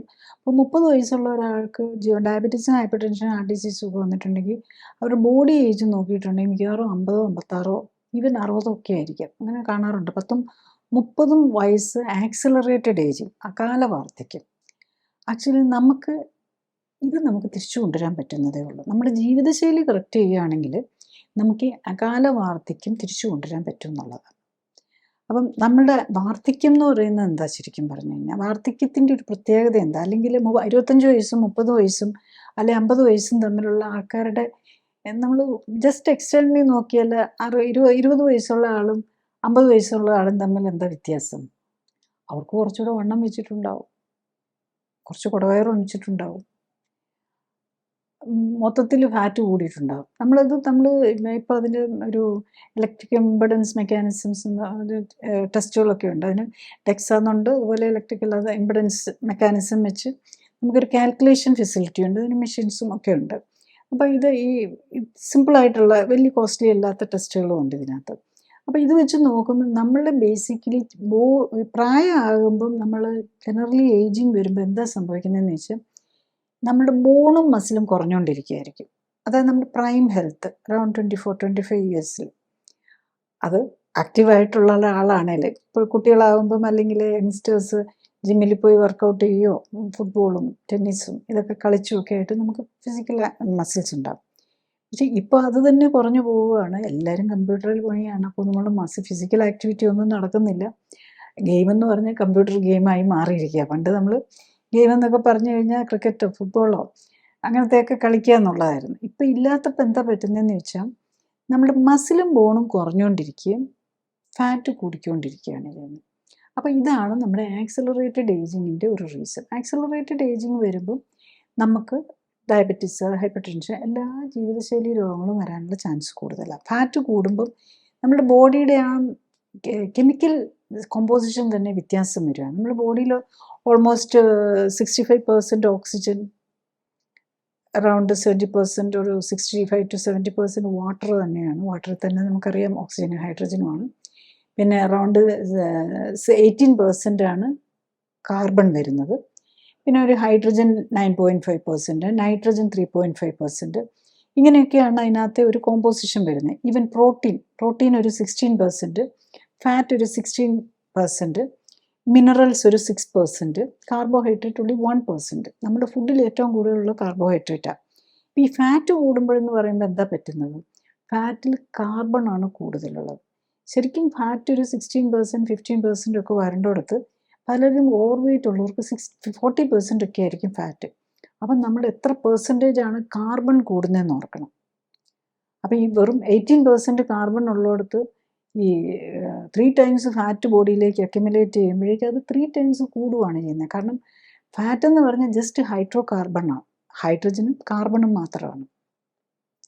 അവിടെ ഓക്സിജനും കുറയുന്നു, വാട്ടറും കുറയുന്നു. ഇപ്പം നമ്മളുടെ മസിലിലൊക്കെ ആണെങ്കിൽ ഓൾമോസ്റ്റ് 70% വാട്ടറാണ്. അപ്പം നമ്മളുടെ ബോഡിയുടെ ആ കോമ്പോസിഷൻ മാറുമ്പം നമ്മളും നമ്മളുടെ ഭൂമിയും നമ്മളുടെ ഗ്രാവിറ്റേഷണൽ ഫോഴ്സും എല്ലാം തമ്മിൽ വ്യത്യാസം വരികയാണ്. അതുകൊണ്ട് തന്നെയാണ് ഈ ഓവർ വെയിറ്റ് ഒക്കെ ഉള്ളവർക്ക് സൈക്കാട്രിക് ഡിസീസസ് വരുന്നു. ഇങ്ങനെ സൈക്കാട്രിക് ഡിസീസ് വരുമ്പോൾ നമ്മൾ ശ്രദ്ധിച്ചാൽ അറിയാം, ലൂണാർ സൈക്കിളും ആയിട്ട്, അതായത് ചന്ദ്രൻ എൻ്റെ കറുത്ത വാവും വെളുത്ത വാവും ഒക്കെ തമ്മിൽ അതിന് ബന്ധമുണ്ട്. അപ്പം അത് രോഗം കൂടുന്നതും കുറയുന്നതും. ഈവൻ നമ്മുടെ ആർത്രൈറ്റിസ് പോലുള്ള ഏത് രോഗമാണെങ്കിലും ക്രോണിക് ഡിസീസസ്, സിംറ്റമാറ്റിക് ഡിസീസസ് ഒക്കെ തന്നെ കൂടുന്നതും കുറയുന്നതും നമുക്കറിയാം, ഈ വെളുത്ത വാവും കറുത്ത വാവും ഒക്കെ തമ്മിലുള്ള ബന്ധം. ഇതെല്ലാം നമ്മളുടെ നമ്മളുടെ ബോഡിയുടെ കോമ്പോസിഷനുമായിട്ട് റിലേറ്റ് ചെയ്താണ്. നമ്മളുടെ ബോഡിയിൽ അറൗണ്ട് 65 to 70% വാട്ടറാണ്. അപ്പോൾ വാട്ടറിൻ്റെ അളവ് കുറയുന്നതനുസരിച്ച് നമ്മുടെ ഈ റിലേറ്റീവ് ആയിട്ടുള്ള ഗ്രാവിറ്റേഷണൽ വ്യത്യാസങ്ങൾ വരുന്നത് നമ്മുടെ ബോഡിയെ എഫക്റ്റ് ചെയ്യുന്നുണ്ട്. അതുകൊണ്ടാണ് ഈ ചേഞ്ചസ് വരുന്നത്. അപ്പം നമുക്ക് പ്രാക്ടിക്കലി നമ്മൾ ഏജ് കുറച്ച് നിർത്താൻ എന്താ ചെയ്യേണ്ടത്? നമ്മുടെ ഈ ബോഡിയുടെ കോമ്പോസിഷൻ കറക്റ്റാക്കി നിർത്താൻ നോക്കണം.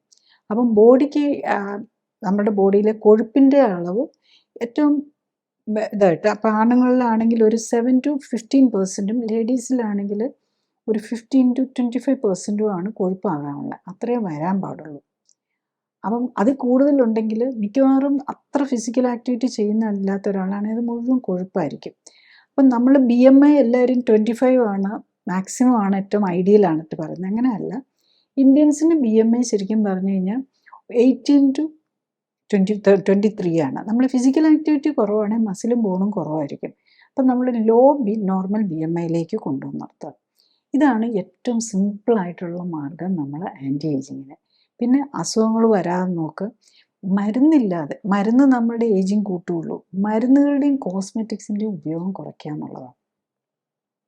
അപ്പം മരുന്നും കോസ്മെറ്റിക്സും ഉപയോഗിക്കുന്നതനുസരിച്ച് നമ്മുടെ ബോഡിക്ക് ഡാമേജ് വന്നുകൊണ്ടിരിക്കും, അസുഖങ്ങൾ വന്നുകൊണ്ടിരിക്കും.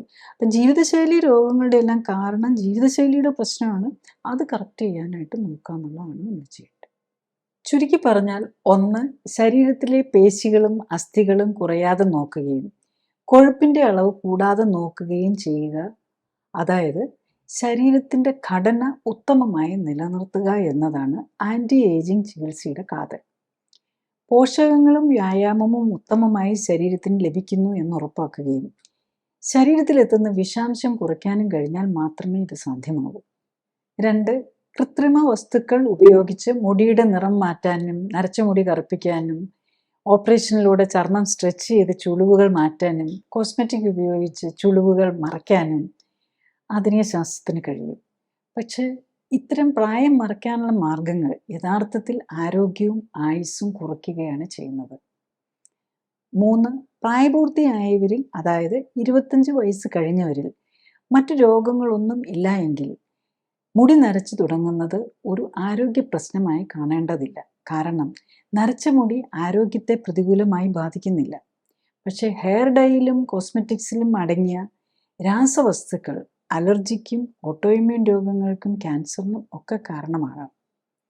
4, അമിതവണ്ണവും ഷുഗറും കൊളസ്ട്രോളും പ്രഷറും ഹൃദ്രോഗവും ആർത്രൈറ്റിസും പോലുള്ള ജീവിതശൈലി രോഗങ്ങളെയാണ് വാർദ്ധക്യത്തിൻ്റെ ലക്ഷണമായി കാണേണ്ടത്. ചെറുപ്രായത്തിലെ ഇത്തരം രോഗങ്ങൾ വന്നാൽ അതിനെ അകാല വാർദ്ധക്യമായി കാണാം. 5, ജീവിതശൈലി രോഗങ്ങൾക്കൊപ്പം ആക്സിലറേറ്റഡ് ഏജിങ് അഥവാ അകാല വാർദ്ധക്യവും ഉണ്ടാകാം. അതായത് ശരീരത്തിൻ്റെ പ്രായം അവയവങ്ങളുടെ പ്രായം കലണ്ടർ പ്രായത്തിലും കൂടുതലാകാം. 40 വയസ്സുള്ള അമിതവണ്ണവും പ്രഷറും പ്രമേഹവും ഉള്ള വ്യക്തിയുടെ ശരീരത്തിൻ്റെ പ്രായം 50, 60 അതിൽ കൂടുതലോ ആകാം. അതിനർത്ഥം 40 വയസ്സുള്ള വ്യക്തിക്ക് 60 വയസ്സിൻ്റെ ആരോഗ്യമേ ഉണ്ടാവൂ. 60-ാം വയസ്സിൽ വരുന്ന രോഗങ്ങൾ 40-ാം വയസ്സിൽ വരാം. ചെറുപ്രായത്തിൽ പ്രമേഹവും പ്രഷറും കൊളസ്ട്രോളും PCODയും കഷണ്ടിയും ഉള്ളവർക്ക് ഇത്തരത്തിലുള്ള അക്സിലറേറ്റഡ് ഏജിങ് കൂടി ഉണ്ടാകാം. 6. മനുഷ്യ ശരീരത്തിൽ ലക്ഷക്കണക്കിന് കോശങ്ങൾ ഓരോ മിനിറ്റിൽ മരണപ്പെടുകയും പുതിയ കോശങ്ങൾ ഉണ്ടാകുകയും ചെയ്യുന്നു. പുതിയ കോശങ്ങളെ ഉണ്ടാക്കുമ്പോൾ കൃത്യമായ അളവിൽ പോഷകങ്ങൾ നൽകാനും വിഷവസ്തുക്കൾ ഒഴിവാക്കാൻ ആകുകയും ചെയ്താൽ പുതിയ കോശങ്ങൾ ആരോഗ്യമുള്ളവരാകും. ശരീരത്തിൽ പുതിയ ആരോഗ്യമുള്ള കോശങ്ങൾ കൂടി വരുന്നതനുസരിച്ച് ആരോഗ്യം കൂടുകയും രോഗമുക്തി സാധ്യമാവുകയും ചെയ്യും. ഇതിനർത്ഥം ശരീരത്തിൻ്റെ ഈ പുതുക്കിപ്പണിയൽ കഴിവ് ഉപയോഗപ്പെടുത്തി നമുക്ക് ശരീരത്തെ റിനോവേറ്റ് ചെയ്ത് പുതുക്കിപ്പണിത് രോഗങ്ങളും അകാല വാർദ്ധക്യവും മാറ്റി യൗവനവും ആരോഗ്യവും വീണ്ടെടുക്കാനാവും. 7. പോഷകക്കുറവും ശരീരത്തിലടിയുന്ന വിഷാംശവും മൂലം കോശങ്ങളിലെ ജനിതക ഘടകങ്ങളായ ക്രോമസോമിൻ്റെ അറ്റത്തെ തൊപ്പി പോലെ പൊതിഞ്ഞ് സംരക്ഷിക്കുന്ന ടീലോമിയർ നശിക്കുന്നതും DNA-യിൽ ഉണ്ടാകുന്ന അക്ഷരത്തെറ്റുകളുമാണ് ക്യാൻസറിനും ഒട്ടുമിക്ക ജീവിതശൈലി രോഗങ്ങൾക്കും കാരണം. ഉത്തമ ഭക്ഷണവും വ്യായാമവും നൽകാനായാൽ ക്രോമസോമുകളിലെയും DNA-യിലെയും ഇത്തരം വ്യതിയാനങ്ങൾ മാറി പുതിയതായി ഉണ്ടാകുന്ന കോശങ്ങളെ ആരോഗ്യമുള്ളതാക്കി മാറ്റാനും ആരോഗ്യവും യൗവനവും വീണ്ടെടുക്കാനും ഒരു പരിധിവരെ സാധിക്കും എന്നാണ് ആധുനിക പഠനങ്ങൾ കാണിക്കുന്നത്. 8. ആരോഗ്യം ഉത്തമമായി നിലനിർത്താൻ പോഷകങ്ങളും വ്യായാമവുമാണ് വേണ്ടത്. ഒപ്പം തന്നെ ശരീരത്തിലെത്തുന്ന വിഷാംശം കുറയ്ക്കാനും ശരീരത്തിലടിഞ്ഞ് വിഷാംശം പുറത്തു കളയാനും കഴിയണം. പോഷകങ്ങളല്ലാത്തതെല്ലാം, മരുന്നുകൾ ഉൾപ്പെടെ പോഷകങ്ങൾ തന്നെ അമിതമായാലും ശരീരത്തെ സംബന്ധിച്ചിടത്തോളം വിഷം പോലെയാണ്. പ്രമേഹ രോഗികളെ സംബന്ധിച്ചിടത്തോളം രക്തത്തിലെ ഗ്ലൂക്കോസ് കൂട്ടുന്ന ചോറും ചപ്പാത്തിയും പഴങ്ങളും ഒക്കെ വിഷം പോലെയാണ്. 9. പലതരം ഓപ്പറേഷനുകളും ജീവൻ നിലനിർത്താനുള്ള ഉപകരണങ്ങളും മരുന്നുകളും ദിനം പ്രതി ഉണ്ടായിക്കൊണ്ടിരിക്കുന്ന ഈ കാലത്ത് ചികിത്സ എത്രത്തോളം ആകണം എന്നതിനെക്കുറിച്ച് വ്യക്തമായ ധാരണയുണ്ടാകാൻ എല്ലാവരും ശ്രദ്ധിക്കണം. 10. ഹൃദ്രോഗത്തിനായും പക്ഷാഘാതത്തിനായും ക്യാൻസറിനായും ഒക്കെ ഓപ്പറേഷനുകളും കീമോതെറാപ്പിയും റേഡിയേഷനും ഒക്കെ എടുക്കാൻ തീരുമാനിക്കും മുമ്പ് അതുകൊണ്ട് എന്തെല്ലാം അസ്വസ്ഥതകൾ ഉണ്ടാകാം, എന്തു ഗുണം കിട്ടും, പാർശ്വഫലങ്ങൾ എന്തൊക്കെ, രോഗം മാറുമോ, മറ്റ് ഓപ്ഷനുകൾ എന്തെല്ലാം തുടങ്ങിയ കാര്യങ്ങൾ കൂടി അറിഞ്ഞ ശേഷം വേണം തീരുമാനമെടുക്കാൻ. അടുത്തത് ജീവിതശൈലി ക്രമപ്പെടുത്തിയാൽ മരണത്തെ അതിജീവിക്കാനാകുമോ എന്നതാണ്. മനുഷ്യ ശരീരത്തിൽ ലക്ഷക്കണക്കിന് കോശങ്ങൾ ഓരോ മിനിറ്റിലും മരണപ്പെടുകയും പുതിയ കോശങ്ങൾ ഉണ്ടാകുകയും ചെയ്യുന്നു. പുതിയ കോശങ്ങളെ ഉണ്ടാക്കാൻ ആവശ്യമായ മൂലകോശങ്ങൾ തീരുമ്പോൾ ഇമ്മ്യൂണിറ്റി കുറഞ്ഞ് അണുബാധയോ ക്യാൻസറോ ഓർഗൻ ഫെയിലിയറോ വന്ന് മരിക്കും. സ്റ്റെം സെൽസ് തീരാതെ എത്ര നാൾ നിലനിൽക്കാം എന്നതാണ് ആയുസ്സിൻ്റെ ശാസ്ത്രം. ജീവിതശൈലി രോഗങ്ങളെ അകറ്റി നിർത്തി മരുന്നുകളുടെ ഉപയോഗം കുറച്ച് ജീവിക്കാൻ ശ്രമിക്കുകയാണ് വേണ്ടത്. ഞാൻ ഈ പറഞ്ഞ കാര്യങ്ങൾ ശ്രദ്ധിച്ചു കേൾക്കാനും മനസ്സിലാക്കാനും കഴിഞ്ഞാൽ ഇത്തരം ജീവിതശൈലി രോഗങ്ങളുടെ കാരണം മനസ്സിലാക്കി അവയെ പ്രതിരോധിക്കാനും ഒരിക്കൽ വന്ന് നേരത്തെ കണ്ടെത്താനും ജീവിതശൈലിയിൽ വേണ്ട മാറ്റങ്ങൾ വരുത്തി അതിൽ നിന്നും മോചനം നേടാൻ സഹായകമാകും. മരുന്നോ ഓപ്പറേഷനോ കൊണ്ട് ഇത്തരം ജീവിതശൈലി രോഗങ്ങൾ മാറ്റാനാകില്ല. കാരണം മരുന്നിൻ്റെയോ ഓപ്പറേഷൻ്റെയോ കുറവുകൊണ്ടല്ല ഇത്തരം രോഗങ്ങൾ ഉണ്ടാകുന്നത്, മറിച്ച് ജീവിതശൈലിയിലെ അപാകതകൾ കൊണ്ടാണ്. അതിനാൽ ജീവിതശൈലി ക്രമീകരിക്കുന്നതിലൂടെ മാത്രമേ ഇത്തരം ജീവിതശൈലി രോഗങ്ങളെ പ്രതിരോധിക്കാനും ഒരിക്കൽ വന്നാൽ അതിൽ നിന്നും മോചനം നേടാനും സാധിക്കും. വൃക്കരോഗം പോലുള്ള ജീവിതശൈലി രോഗങ്ങൾ കൂടി വരികയാണ്. ഒപ്പം തന്നെ ജീവിതശൈലി രോഗങ്ങൾക്കായി ഓപ്പറേഷനുകൾക്ക് വിധേയരാകേണ്ടി വരുന്ന രോഗികളുടെ എണ്ണവും കൂടി വരുന്നു. ഓപ്പറേഷന് മുമ്പ് രോഗത്തിൻ്റെ അടിസ്ഥാന കാരണം ഓപ്പറേഷൻ എന്താണ് ലക്ഷ്യമിടുന്നത്, ഓപ്പറേഷൻ സമയത്തും അതിനുശേഷവും ഉണ്ടാകാവുന്ന അപകട സാധ്യതകളും പാർശ്വഫലങ്ങളും എന്തൊക്കെ തുടങ്ങിയ കാര്യങ്ങൾ രോഗികളും ബന്ധുക്കളും മനസ്സിലാക്കാൻ ശ്രമിക്കണം. ഒപ്പം തന്നെ ഓപ്പറേഷനിലൂടെ ലഭിക്കുന്ന പ്രയോജനം, ഓപ്പറേഷൻ കൊണ്ട് രോഗം മാറുമോ, ഇനിയും രോഗമുണ്ടാകാൻ സാധ്യതയുണ്ടോ തുടങ്ങിയ കാര്യങ്ങളും അറിയാൻ ശ്രമിക്കുക. ഇൻഷുറൻസ് പരിരക്ഷ ഉള്ളവരാണ് കൂടുതലും ഓപ്പറേഷനായി പണം ചിലവാക്കേണ്ടി വരുന്നില്ല. അതിനാൽ ശസ്ത്രക്രിയകളെ വളരെ ലാഘവത്തോടെ കാണുന്ന രീതി കൂടി വരികയാണ്. അനസ്തീസിയ സംബന്ധമായും ഓപ്പറേഷൻ സമയത്തും അതിനുശേഷവും ഉണ്ടാകാവുന്ന അപകട സാധ്യതകൾ വളരെ ചെറുതാണെങ്കിലും മരണത്തിന് പോലും ഉള്ള സാധ്യത ഉണ്ടാക്കും എന്ന യാഥാർത്ഥ്യം മനസ്സിലാക്കണം. ഓപ്പറേഷനായി നൽകുന്ന ഒട്ടുമിക്ക സമ്മതപത്രത്തിലും മരണം വരെ സംഭവിക്കാനുള്ള സാധ്യതയുണ്ട് എന്ന് എഴുതിയിട്ടുണ്ടാവും. രോഗിയും ബന്ധുക്കളും ഓപ്പറേഷന് മുമ്പായി നൽകേണ്ട സമ്മതപത്രം ഓപ്പറേഷൻ ദിവസമല്ല വായിക്കേണ്ടത്, മറിച്ച് ഓപ്പറേഷന് വിധേയമാകാൻ തീരുമാനിക്കുന്നതിനും തീയതി ഫിക്സ് ചെയ്യുന്നതിനും മുമ്പ് ഒപ്പുവയ്ക്കേണ്ട സമ്മതപത്രം വായിച്ചു നോക്കി മനസ്സിലാക്കണം. ജീവിതശൈലി രോഗങ്ങൾ ഉള്ളവർക്ക്, പ്രത്യേകിച്ചും രക്തക്കൊള്ളുകളെ ബാധിക്കുന്ന രോഗങ്ങളുള്ളവർക്ക് അനസ്തീസിയുടെയും ശസ്ത്രക്രിയാ സംബന്ധമായും ഉള്ള അപകട സാധ്യതകളും പാർശ്വഫലങ്ങളും കൂടുതലാണ് എന്നതും അറിയണം. രോഗങ്ങൾ തുടക്കത്തിലെ കണ്ടെത്തുകയും അമിതവണ്ണമുണ്ടെങ്കിൽ കുറയ്ക്കാൻ ശ്രമിക്കുകയും മെറ്റബോളിസത്തിലെയും ഇമ്മ്യൂണിറ്റിയിലെയും അപാകതകൾ കണ്ടെത്തി പരിഹരിക്കാൻ ശ്രമിക്കുകയുമാണ് വേണ്ടത്. അടുത്തത്, ആരോഗ്യകാര്യങ്ങളെക്കുറിച്ച് സംസാരിക്കുന്ന വ്യക്തിയുടെ ശാസ്ത്രീയ അടിത്തറ വിലയിരുത്തേണ്ടതുണ്ട് എന്നതാണ്. ഞാൻ ഡോക്ടർ ജോളി തോംസൺ 1981 ബാച്ചിൽ കോട്ടയം മെഡിക്കൽ കോളേജിൽ നിന്നും MBBSഉം തുടർന്ന് തിരുവനന്തപുരം മെഡിക്കൽ കോളേജിൽ നിന്നും MDയും റീപ്രൊഡക്റ്റീവ് മെഡിസിനിലും സർജറിയിലും സ്പെഷ്യൽ ട്രെയിനിങ്ങുകൾക്ക് ശേഷം ഗവൺമെൻറ് സർവീസിൽ ചേർന്നു. 97-ൽ റിസൈൻ ചെയ്ത ശേഷം എറണാകുളത്ത് തേവരയിൽ ലൈഫ് കെയർ സെൻറ്ററിൽ മരുന്നുകളും ശസ്ത്രക്രിയകളും ഒഴിവാക്കി ക്ലിനിക്കൽ സപ്പോർട്ടോടെയുള്ള ജീവിതശൈലി ക്രമീകരണത്തിലൂടെ ജീവിതശൈലിയുമായി ബന്ധപ്പെട്ട രോഗങ്ങൾ തടയുന്നതിനും ചികിത്സിച്ചു മാറ്റുന്നതിനും ഊന്നൽ നൽകുന്നു.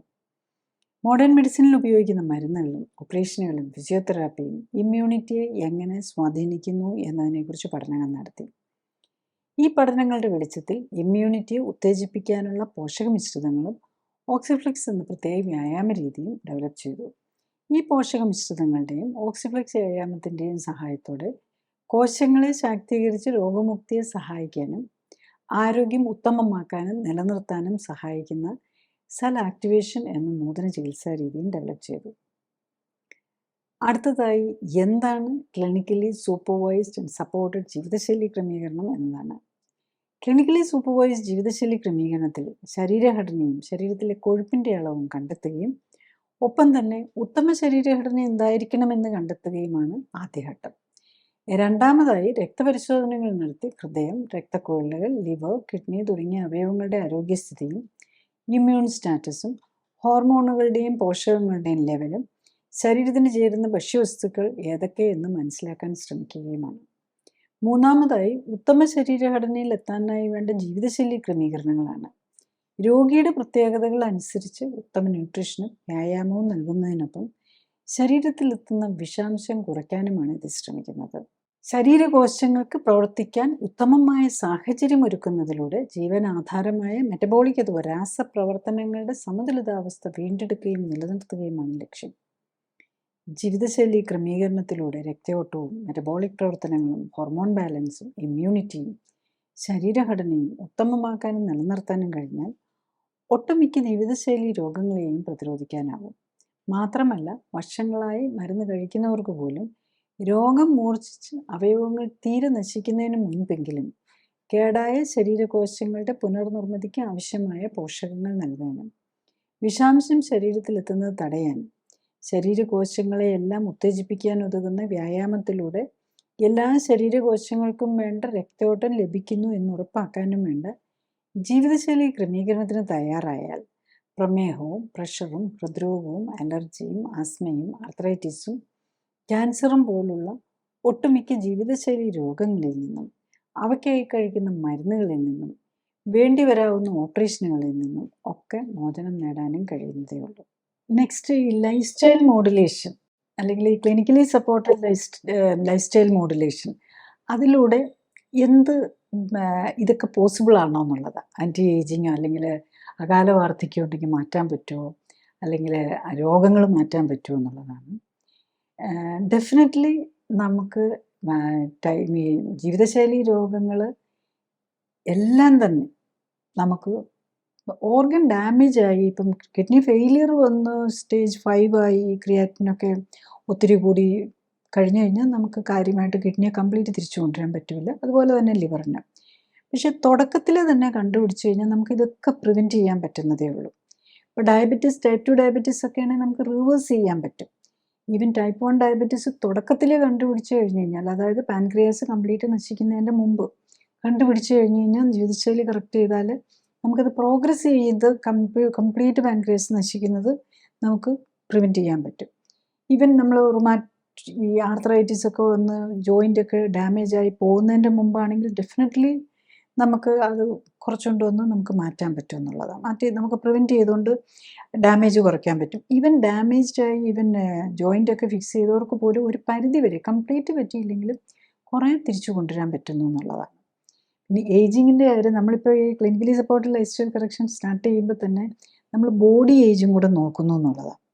അപ്പോൾ പലപ്പോഴും നമ്മൾ 10ഉം 20ഉം 30ഉം വയസ്സൊക്കെ കൂടുതലുള്ളവരെ കാണാറുണ്ട്. അപ്പം നമ്മൾ 22 വയസ്സുള്ള ഓർക്കുന്നു SLE പോലെയൊക്കെയുള്ള ഓട്ടോഇമ്യൂൺ ഡിസീസ് ഒക്കെ ഉള്ളവർക്ക് അവർ ഓവർ വെയ്റ്റും ആയിരിക്കും. മിക്കവാറും ഈ രോഗങ്ങളൊക്കെ ഉള്ളവർ ഓവർ വെയ്റ്റ് ആയിരിക്കും. പിന്നെ ഓവർ വെയ്റ്റിന് മാത്രം, അതായത് ഒബേസിറ്റിക്ക് മാത്രം ട്രീറ്റ്മെൻറ്റിന് വരുന്നവരുമുണ്ട്. അപ്പം ഈ ഓവർ വെയ്റ്റ് ഉണ്ടെങ്കിൽ ഡെഫിനറ്റ്ലി അവരുടെ ആക്സിലറേറ്റഡ് ഏജിങ് ഉണ്ടെന്നുള്ളതാണ്. അപ്പം ചിലർക്ക് അതിൻ്റെ കൂടെ രോഗം ഉണ്ടാകും. ഡയബറ്റീസ് ആകാം, ഓട്ടോഇമ്യൂൺ ഡിസീസ് ആകാം, SLE ആകാം, തൈറോയ്ഡ്, ഹാഷിമോട്ടോ തൈറോയിഡൈറ്റിസ് ആകാം, ഇൻഫെർട്ടിലിറ്റി ആകാം, PCOD ആകാം, മൾട്ടിപ്പിൾ രോഗങ്ങളും ഉണ്ടാകും. ചിലർക്ക് മൾട്ടിപ്പിളും ഉണ്ടാകും. അപ്പം ഇവരുടെ എല്ലാം നമ്മൾ കാണുന്നത് എന്താണെന്ന് ചോദിച്ചാൽ ബോഡി ഏജും കൂടെ കുറഞ്ഞു വരുന്ന. അപ്പം നമ്മൾ 60 വയസ്സുള്ള ആളാണെങ്കിൽ ഇപ്പം നമ്മൾ ആ correct clinically supported life style correction കൊടുത്തു കഴിയുമ്പം അവരുടെ ആ അസുഖവും മാറും, അതിനൊപ്പം ഏജും കുറഞ്ഞു വരും എന്നുള്ളതാണ്. 60 വയസ്സുള്ള ആൾ ഇപ്പം 50 വയസ്സുള്ള ആൾക്ക് 60 വയസ്സാണെങ്കിൽ അവരെ 50ലേക്കല്ല, ശരിക്കും അവരുടെ ബോഡി ഏജ് നമുക്ക് 45ലോ ഈവൻ കറക്റ്റായിട്ട് നോക്കുന്ന ആളാണെങ്കിൽ 40ലേക്ക് കൊണ്ടുവരാൻ പറ്റുമെന്നുള്ളതാണ്. അപ്പം അത് തന്നെ നമ്മളൊരു ഇതൊക്കെ നമ്മൾ ഈ മോണിറ്ററിങ് സ്ട്രിക്റ്റ് ആയിട്ട് നോക്കുന്നത് 3 to 6 months ആണ്. 3 to 6 months യൂഷ്വലി നമ്മൾ ഈ ഡയബറ്റീസിനും ഹൈപ്പർ ടെൻഷനും ഹാർട്ട് ഡിസീസിനും ഒക്കെ മരുന്ന് കഴിച്ചുകൊണ്ടിരിക്കുന്നവർക്ക് മിക്കവാറും 1 മാസം കൊണ്ട് ഡയബറ്റീസിൻ്റെ മരുന്നാണ്, ടൈപ്പ് 2 ഡയബറ്റീസ് ആണ്, ഫസ്റ്റ് ഡേ തന്നെ സ്റ്റോപ്പ് ചെയ്യുകയാണ്. കാരണം നമുക്ക് ഈസി ആയിട്ട് ഷുഗർ അല്ലേ, 2 മണിക്കൂറിനുള്ളിൽ നമുക്ക് വിവരം അറിയാം കുറയുന്നുണ്ടോ കൂടുന്നുണ്ടോ എന്നുള്ളത്. എല്ലാ പേഷ്യൻസും മിക്കവാറും കുറേ നാളായിട്ട് മരുന്നൊക്കെ കഴിച്ചുകൊണ്ടിരിക്കുന്നവർ ചോദിക്കും, ഡോക്ടർ എങ്ങനെ ഇത്ര നാളായിട്ട് മരുന്ന് കഴിച്ചുകൊണ്ടിരുന്നല്ലേ, നമ്മൾ പെട്ടെന്ന് ഷുഗറിൻ്റെ മരുന്നൊക്കെ അങ്ങ് നിർത്താൻ പറ്റുമോ? ഷുഗറിൻ്റെ മരുന്ന് നിർത്തിയാലും നമുക്ക് 1-2 hours കഴിയുമ്പോൾ ഷുഗർ നോക്കാമല്ലോ. അപ്പോൾ യൂഷ്വലി എത്ര കൂടുതൽ ഷുഗർ നിൽക്കുന്നവരാണേലും മരുന്ന് കഴിച്ചുകൊണ്ടിരിക്കുന്നവരാണെങ്കിൽ പിന്നെ ഓൾറെഡി റീസണബിൾ കൺട്രോളിലൊക്കെ ആയേക്കാം, 10-200 കാണുള്ളൂ. ചിലരൊക്കെ കാണും 400-ലും 500-ലും മരുന്ന് കഴിച്ചുകൊണ്ടിരിക്കുമ്പോഴും കാണാറുണ്ട്. ഇത്രയേ ഉള്ളവരുടെ പോലും ഷുഗർ വിതിൻ അവേഴ്സ് തന്നെ കുറഞ്ഞു വരുന്നതാണ്. കറക്റ്റായിട്ട് നോക്കി 12 to 24 hours ഒരു റീസണബിളി കൺട്രോളിലേക്ക് കൊണ്ടുവരാം. പിന്നെ BP-യുടേതാണേലും വീട്ടിലിരുന്ന് BP നോക്കാം, മരുന്നുകൾ കുറച്ചുകൊണ്ട് വന്ന് നിർത്താം. അതുപോലെ ഓരോ മരുന്നുകളും നമുക്ക് മിക്കവാറും നമ്മൾ ഇമ്പോർട്ടൻസ് കൊടുക്കുന്ന ഈ clinically supported life style correction within A month മരുന്നുകൾ കഴിയുന്നതും കുറച്ചുകൊണ്ടൊന്ന് നിർത്താം എന്നുള്ളത്. ചില മരുന്നുകൾ സൈക്കാട്രിക് മെഡിസിൻസ് ഒക്കെ അത്ര ഫാസ്റ്റായിട്ട് പറ്റില്ല. അത് ചിലപ്പോൾ ഒരു 3-4 മരുന്നൊക്കെ കഴിക്കുന്നവർക്ക് ഒരു 3 മാസം ഒക്കെ വേണ്ടി വരും കുറച്ചുകൊണ്ടൊന്ന് നിർത്താൻ. കാരണം അതിനൊക്കെ ഒരു അഡിക്ഷൻ ഫോർമേഷനും കൂടെ ഉണ്ട്. അതിനൊപ്പം തന്നെ പാരലലി നമ്മൾ ബോഡി ഏജും കൂടെ നോക്കുന്നുണ്ടാവും, ബോഡി കോമ്പോസിഷൻ നോക്കുന്നുണ്ടാവും. ഇതെല്ലാം കൂടെ കറക്റ്റ് ചെയ്ത് even body fat percentage correct ചെയ്തുകൊണ്ട് വരുന്നത് നമുക്ക് കാണാൻ പറ്റും എന്നുള്ളതാണ്. ബേസിക്കലി നമുക്ക് ആൻറ്റി ഏജിങ്ങും നമുക്ക് നാച്ചുറൽ മെക്കാനിസത്തിൽ തന്നെ പറ്റും. പക്ഷേ എറ്റേണൽ ലൈഫ് അല്ല ഞാൻ ഇതിനകത്ത് ഉദ്ദേശിക്കുന്നത്. നമ്മളുടെ ഇപ്പോൾ ഒരു 40 വയസ്സുള്ള ആൾക്ക് 60 വയസ്സിൻ്റെയാണ് അസുഖമുണ്ട്, 60 വയസ്സിൻ്റെ ബോഡി ഏജ് ആയിട്ടുണ്ടെങ്കിൽ അത് നമുക്ക് തിരിച്ചു കൊണ്ടുവരാൻ പറ്റും. ഈവൻ 40 വയസ്സുള്ള ഒരാളുടെ നമുക്ക് 30ലേക്ക് ഒക്കെ കൊണ്ടുവന്ന് നിർത്താൻ പറ്റും. അതെല്ലാം ഡിപ്പെൻസ് ഓൺ ദ രോഗിയുടെ ഇൻട്രസ്റ്റും കൂടെ അനുസരിച്ചായിരിക്കും. മരുന്ന് നമുക്ക് ഇത് പോസിബിളാണ് ജസ്റ്റ് ബൈ നമ്മൾ കറക്റ്റായിട്ടുള്ള ഫുഡും കറക്റ്റായിട്ടുള്ള എക്സസൈസും വെച്ച് നമ്മൾ ഏജ് കുറച്ചുകൊണ്ട് വരാനും ഉള്ളതിനേക്കാളും ഇപ്പോൾ 30 വയസ്സുള്ള ഒരാൾക്ക് 25 വയസ്സിലേക്ക് തന്നെ സ്റ്റെബിലൈസ് ചെയ്ത് നിർത്തിക്കൊണ്ട് പോകാനും ഒക്കെ പറ്റുന്നതേ ഉള്ളെന്നുള്ളതാണ്. ക്ലിനിക്കലി സപ്പോർട്ടഡ് ജീവിതശൈലി ക്രമീകരണത്തിൽ രോഗലക്ഷണങ്ങളെ അല്ല ഫോക്കസ് ചെയ്യുന്നത്, അതിൻ്റെ അടിസ്ഥാന കാരണമായ ശരീരഘടനയിലെയും ഹോർമോൺ ബാലൻസിലെയും ഇമ്മ്യൂണിറ്റിയിലെയും വ്യതിയാനങ്ങളെയും അവയ്ക്ക് കാരണമായ ജീവിതശൈലിയിലെ അപാകതകൾ പരിഹരിക്കാനുമാണ്. അതുകൊണ്ടാണ് ഏത് പ്രായത്തിലുള്ള ആൾക്കും ഒരേ സമയം വ്യത്യസ്ത രോഗങ്ങൾക്കും രോഗലക്ഷണങ്ങൾക്കും അസ്വസ്ഥതകൾക്കും ആശ്വാസം ലഭിക്കുന്നത്. രോഗമുക്തിക്ക് ആധാരം ഇമ്മ്യൂൺ സിസ്റ്റമാണ്. ഇമ്മ്യൂൺ സിസ്റ്റത്തിന് ഉത്തമമായി പ്രവർത്തിക്കാനുള്ള അവസരം ഒരുക്കുകയും അതിലൂടെ ശരീരത്തിൻ്റെ സെൽഫ് ഹീലിംഗ് പവറിനെ ഉത്തേജിപ്പിക്കുകയുമാണ് വേണ്ടത്. സ്വയം ജീവിതശൈലി ക്രമീകരിച്ച് ആരോഗ്യം ഉത്തമമാക്കി നിലനിർത്താനാണ് എല്ലാവരും ശ്രമിക്കേണ്ടത്. അതിന് കഴിയാതെ വരികയോ ഹൃദ്രോഗവും ക്യാൻസറും പോലുള്ള മാരക രോഗങ്ങൾ സംശയിക്കപ്പെടുമ്പോഴും ഒന്നിൽ കൂടുതൽ രോഗങ്ങളുള്ളവർക്കും മരുന്നുകൾ ദീർഘകാലം ഉപയോഗിക്കേണ്ടി വരുന്നവർക്കും മരുന്നുകൾ കൊണ്ടും അസ്വസ്ഥതകൾ മാറ്റാൻ കഴിയാതെ വരുമ്പോഴും ഓപ്പറേഷൻ ആവശ്യമായി വരുന്നവർക്കുമാണ് ക്ലിനിക്കൽ സപ്പോർട്ടോടെയും സൂപ്പർവിഷനോടെയും ഉള്ള ജീവിതശൈലി ക്രമീകരണം ആവശ്യമായി വരുന്നത്. ജീവിതശൈലി ക്രമീകരണത്തിൻ്റെ ശാസ്ത്രീയ വശങ്ങളെക്കുറിച്ചും ക്ലിനിക്കൽ സപ്പോർട്ടോടെയുള്ള ജീവിതശൈലി ക്രമീകരണത്തെക്കുറിച്ചും വെബ്സൈറ്റിൽ നിന്നും യൂട്യൂബിൽ നിന്നും കൂടുതൽ അറിയാനാകും. ഡോക്ടറേക്കാൾ അറിവ് നേടാം എന്ന യൂട്യൂബ് സീരീസിലെ വീഡിയോകളും നൂതന സമീപനം എന്ന സീരീസിലെ ആദ്യ വീഡിയോയും നിങ്ങളുടെ രോഗത്തെക്കുറിച്ചുള്ള വീഡിയോയും ചികിത്സ എങ്ങനെയാവണം എന്ന സീരീസിലെ വീഡിയോയും കാണാൻ പ്രത്യേകം ശ്രദ്ധിക്കുക. ഫേസ്ബുക്കിലും യൂട്യൂബിലും എല്ലാ ശനിയാഴ്ചയും 2:30-നുള്ള ലൈവ് എപ്പിസോഡുകളും നിങ്ങളുടെ രോഗവുമായി ബന്ധപ്പെട്ട് കഴിഞ്ഞുപോയ എപ്പിസോഡുകളും കാണുന്നതും നല്ലതാണ്. Thank you.